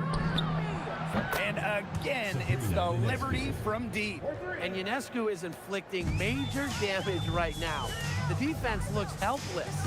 Back in 2020, the Liberty won the draft lottery and took Sabrina Ionescu with the first pick. Good decision. Oh, a great decision. I mean, she has changed this franchise. An all-WNBA selection multiple times. New York has made the playoffs every year Sabrina's been healthy. And she was a big reason the Liberty won their first title ever in 2024. Took him no time at all on that one. They are wreaking havoc on them with the three-point shot today. The defense unable to stop them even when they've gotten a hand up. It hasn't seemed to matter. Now here's Vandersloot. Reese, defended by Stewart. Reese inside. Stewart's there. Reese, no good. They've shown some strength in the paint. Their work on the boards has been phenomenal. Yeah, that's putting it mildly, guys. They've been absolutely dominant. This looks like a pregame shoot-around with all the three-pointers they're allowing. I don't know. I mean, there might be more defense in warm-ups. They need to close down on these threes. Here's Banham. Pass to Cardoso. Just 5 on the clock. From deep, Ariel Atkins. They get it back. As a player, you always want to be able to answer back, but she just didn't have it in her right there. Now here is Stewart. Reese defending. Three-pointer Sabrina Ionescu. This offense's first miss after 3 straight makes to start the second half. Pass to Banham. To end the drought. The rebound by the Liberty. 0 for 4 to start the second half. They're getting restless out there. And here's Ionescu. Here's Goddess. Three-pointer. Hits it from three-point range. Last 5 makes, all 5 from long range. And the defense hasn't pressed up to deny it. They're hanging back, and they're getting picked apart. Pressure the ball, pressure something. Now here's Atkins. 12 points for her. Basket counts. Finally dropped one after starting the half with 4 straight clanks. Clock keeps going. 3 minutes into the second half now. Pass to Goddess. And a kind roll that time on the rim as that one falls in. She has really pummeled these defenders today, no matter who has been on her. And they've been looking at a sink offensively. They need a bucket in a big way here to regain some confidence. Now here's Cardoso. She's got 8. Now here's Vandersloot. Back to Atkins. From deep. Stewart grabs the miss. Yeah, she didn't punish them for the weak coverage that time, but they just can't count on her missing. Absolutely, Brian. She's got to go right back to that shot. Here's Banham. Vandersloot outside. Outside Atkins. That 3 off the mark. Yeah, so much for repeating the three-point barrage she put on in the first half. Nothing here in the second half. Back to Ionescu. No good with the triple. Even with the decent coverage that time, she has every bit of confidence to drill that 3. Absolutely, just keep shooting. I wouldn't bet against her the next time she's in that situation. Here's Banham. Chicago again missing. Personally, I am shocked that didn't turn into 3 points. She makes you pay on those nearly every time. Tonight's game also counts in the Commissioner's Cup, the first home and away regular season game against teams in your conference go towards the Cup standings. Yes, so 10 total games, and the team with the best record in each conference, the East and the West, they're going to meet in the final with a lot of prize money at stake.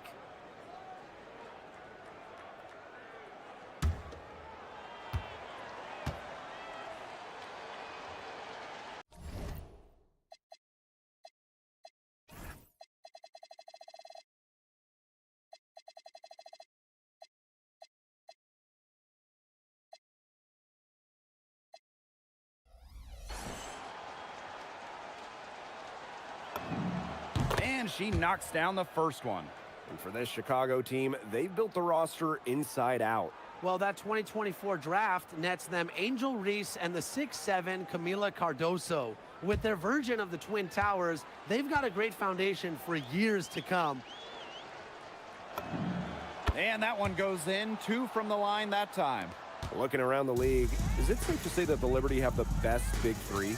Well, to me, no doubt. You have former MVPs in Breanna Stewart and Jonquel Jones, and then you got an all-WNBA point guard in Sabrina Ionescu. And beyond the collection of talent, these three are a great fit. She's been ice cold from three-point range since halftime, and she continues to fire away. She's got to tone it down. Bangs home the trifecta. Now they're getting their points now almost exclusively from three-point range. 4 of their last 5 makes from beyond the arc. And the defense practically giving them those shots. And they'll take them. And there's a whistle. That's going to go on Breanna Stewart. That's her first foul. Team foul.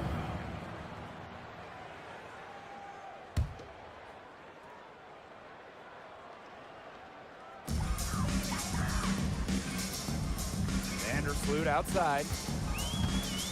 Pass to Atkins. They need this. That's good. And so Courtney Vandersloot gets the assist. I don't care how you look at it.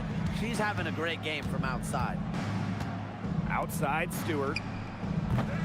And she can't answer back the three-pointer offline. Now here's Vandersloot. Here's Reese. Picked by Reese. Fires from deep.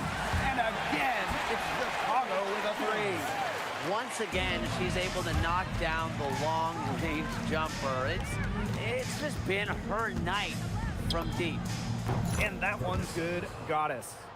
She is putting on a clinic out there. Really the centerpiece of their offense. Now here's Vandersloot. 5 points in the game. Fires the three. Rachel Banham, and that's good. They're going back to the three-point shot over and over again. They might have found the Achilles heel of this defense. That was their 9th straight point from beyond the arc. Goddess, no good. And so it's Chicago with it. Pass to Vandersloot. Back to Atkins. There's the three. And again, it's Chicago with a three.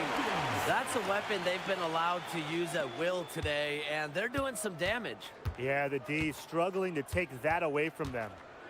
Now here is Goddess. And she's got 41. Good on the triple. She is absolutely killing it from outside. And here is Vandersloot. Pass to Cardoso. Vandersloot. Here's Reese. Now Cardoso. 4 on the clock. That's in there. Angel Reese with the assist. Well, you just can't give her that kind of position in the post. When she gets in that good of a position, it's just so hard to stop her. Ionescu can't get it to go. Vandersloot outside. Reese. Picked by Reese. Outside Atkins. Courtney Vandersloot for three. New York with the rebound. Here's Goddess. The three-pointer, no good. Vandersloot with it. Now guarded by Ionescu. Pass to Banham. From outside the arc. And Jones pulls it down. Here's New York now. To the left side wing. Here's Goddess. Drains it from beyond the arc. And she's having a quarter, converting at a high percentage. Here's Vandersloot. He has 5. Pass to Banham. And here's Cardoso. Screen by Cardoso. From deep, Ariel Atkins. She's just not been on her game. The deficit, it's really not totally on her, but she hasn't helped the situation. And it's good. 2 points. The incredible focus Stewart has. Even when the D gets physical, she stays with the play. Yeah, she certainly is not the one to blame for them being in the hole today. She's been right on the money. Pass to Goddess. Shoots the three. It's Cardoso with the rebound. Here's Chicago now. While her teammate Angel Reese got all the headlines, did you guys watch Camila Cardoso? She had a stellar rookie year. Oh, yeah. I mean, I watched her. She was awesome. You know, remember, she didn't make her debut until June due to injury, but she ends up averaging 10 and 8 as a rookie, rim protection as well. What a future she has. And they're looking for a way to score here. Yeah, they've had a tough time taking the lid off. They got to score. Vandersloot outside. To the middle. Here's Reese. And Brianna Stewart with the block. Excellent timing as a shot blocker. Stewart adds a significant dimension to her team's defense. Chicago with the ball. Vandersloot with it. He has 5. Pass to Cardoso. Atkins. No good on the 3. Not quite enough defense that time around. Lucky she was off. I just hope that was a mistake by the D, because if that's how they plan to guard her, they're going to have serious problems. Chicago with the ball. Screen by Cardoso. Pass to Atkins. Lets it go from deep. Nailed from three-point land. Her scoring this quarter has been off the charts, doing all she can to bring them back. Here's Goddess. Back to Ionescu. Lainey Hamilton. The 3 is up. The shot off that time. Now Vandersloot. To the wing on the left. Banham. And that comes off the assist by Courtney Vandersloot. I mean, that shot just becomes effortless for her when the defense is so relaxed like that. Now here is Goddess. What an incredible scoring display she's put on tonight. What's gotten into her today? This is getting ridiculous. And here is Vandersloot. Kicked by Reese. Pass to Banham. Fires for 3. At the end of the third quarter, a huge lead. And this one may already have been decided. Liberty out in front, just dominating this one. Don't go anywhere. The final quarter is coming up next on 2K Sports.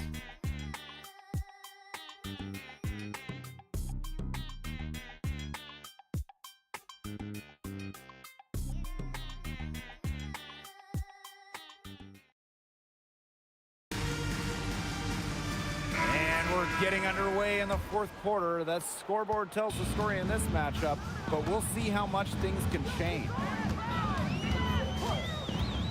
Here's Vandersloot. Misimon with the steal. Here's Cloud. And she uses the glass on the layup. Out in the open, Cloud gets the hoop. She possesses very good speed. Helps on the break. Pass to Allen. Lets the 3 fly. Rebounded by Misimon. Here's Burke. Here's Goddess. The 3-pointer off the mark. Now here's Vandersloot, covered by Goddess. Vandersloot outside. Launches a 3. Out of bounds, it'll go to the Liberty. The ball goes to New York.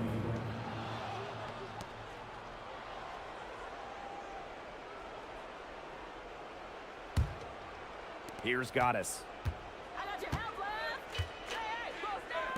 Misimon inside. She's guarded by Williams. The shot by Burke, no good. She's had an off game, but her team has been able to pick up the slack and get it done here today. To the paint. And the layup is good after a nice lead pass. She can time her passes so perfectly. What an assist. Cloud outside. Goddess. Vandersloot defending. They grab their own miss. It's good.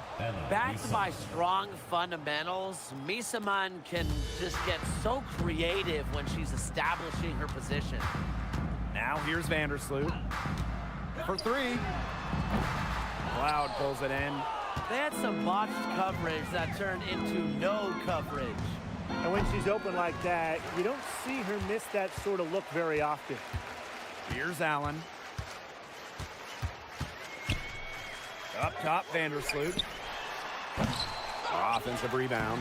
And she comes up with the deuce. They carried out the plan perfectly that time around. Fourth quarter of play, and we're about 2.5 minutes through it. Well, last year, the WNBA felt the Caitlin Clark effect. I think we all did. But how would you two describe it? Incredible. I think games involving Clark selling out NBA arenas easily. Games being moved to accommodate more fans. And there was just constant talk all around about the W. Yeah, so exciting to be a part of this league. Clark brought in many new fans and re-energized the current fans. Just like she did in college, Caitlin is making a huge impact on basketball. And the ball out of play, the Liberty will have it. The Sky making a switch here. On offense, here the Liberty. Here in the fourth, they've only allowed just 4 points. And again, it's New York with a three. Few players in this league move the ball around like Cloud. The best part, she rarely turns it over. Outside Williams.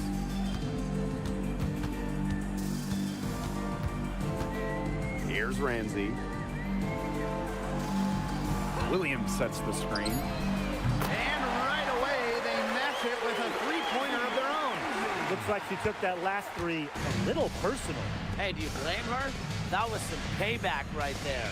Pass to Goddess. Unloads. It's Cardoso with the rebound. Here's Chicago now.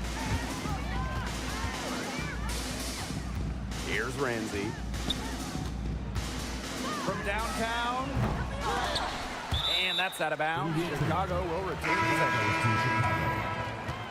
Substitution on the court.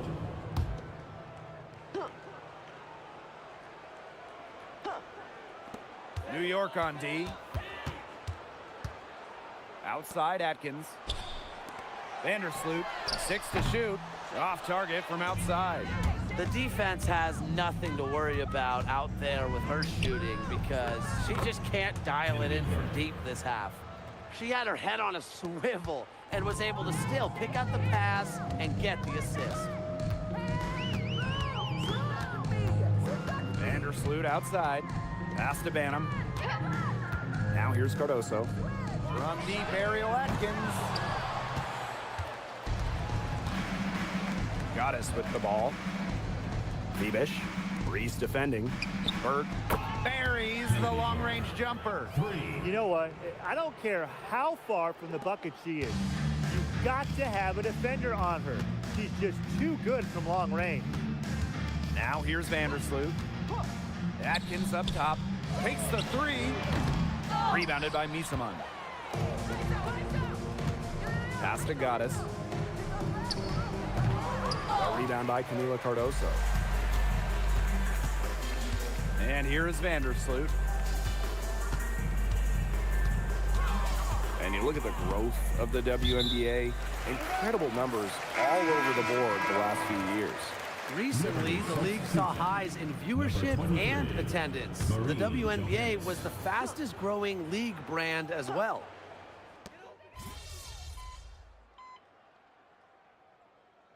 Liberty making a switch here. Number 10, Ferguson.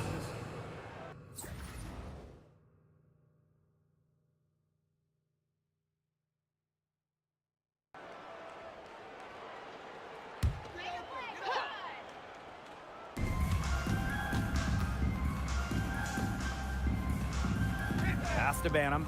From past the arc, the rebound by the Liberty. The tray. Goddess, no good. Now Vandersloot. Outside Atkins. Picked by Reese. Pass to Banham.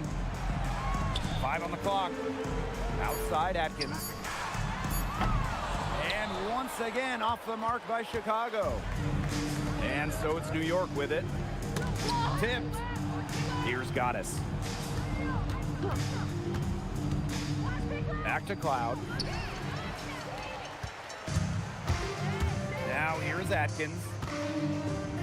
Vandersloot. Second chance shot. Here's Banham. No good from outside. Yeah, and ever since halftime, she's been ice cold.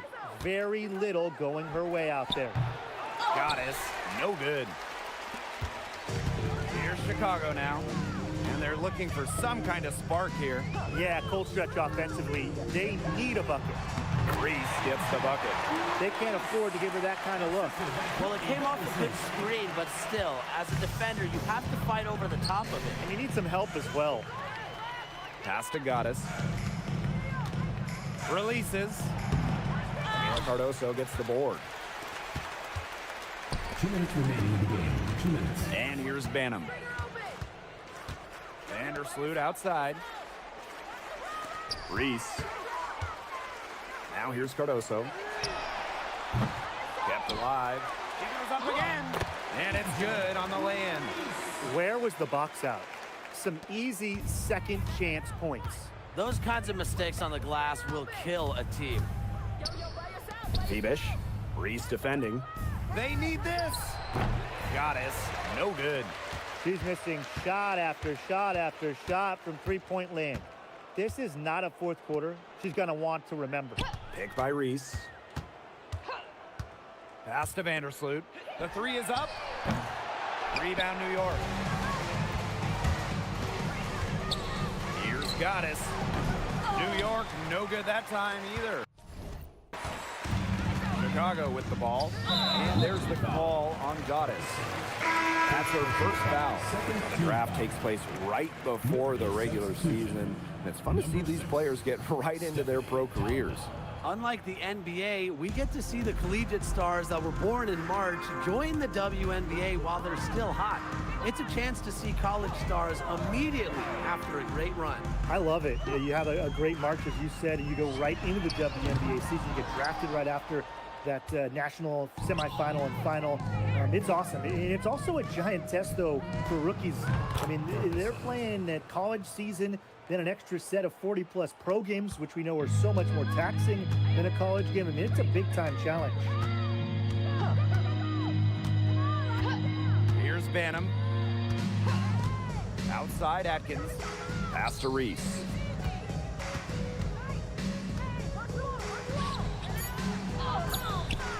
Talbot pulls it in.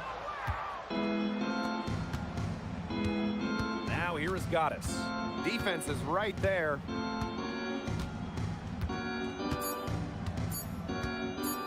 The three misses. And so New York takes this one by a big margin. And this crowd was stunned by the manner in which their team was dismantled. Boy, I mean, for us too, it was shocking. I don't care what the matchup is. You never expect a road team to come in and just cruise to the type of win they had tonight. And that's a wrap, everyone.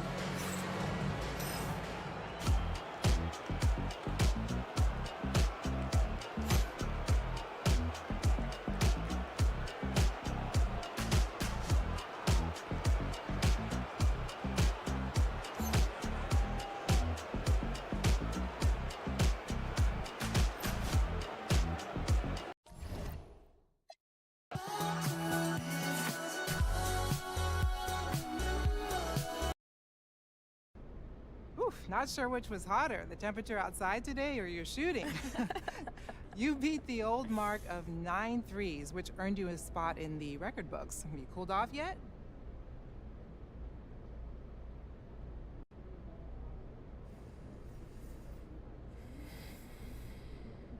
I'm not sure. Let's get back out there. See if I can get some more. All right, all right. Kelsey Mitchell, Jewel Lloyd, and Kelsey Plum are some of the best shooters in the league. They were all tied for the previous record. Where do you slot in with this group? I think as long as the four of us are still playing, no shooting record is safe. I broke it today. Jewel could go out and break it tomorrow. Flum could go out and break it next week. That's just what shooters do. All right. Thank you. Hey, Ben. Hey. So, getting a double-double for the first time has become a rite of passage in the WNBA. How does it feel to be a part of the club?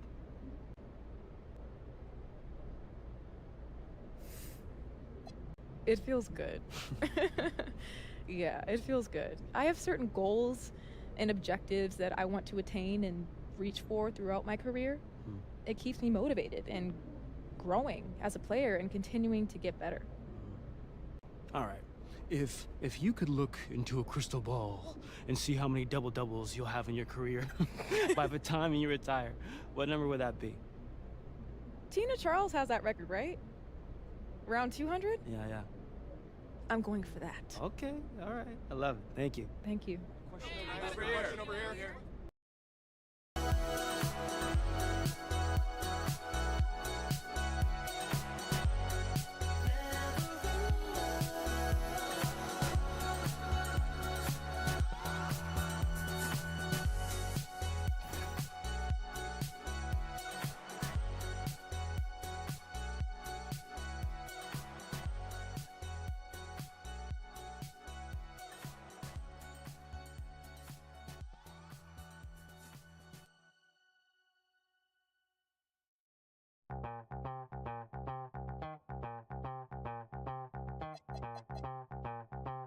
Back with another one of those block rocking beats.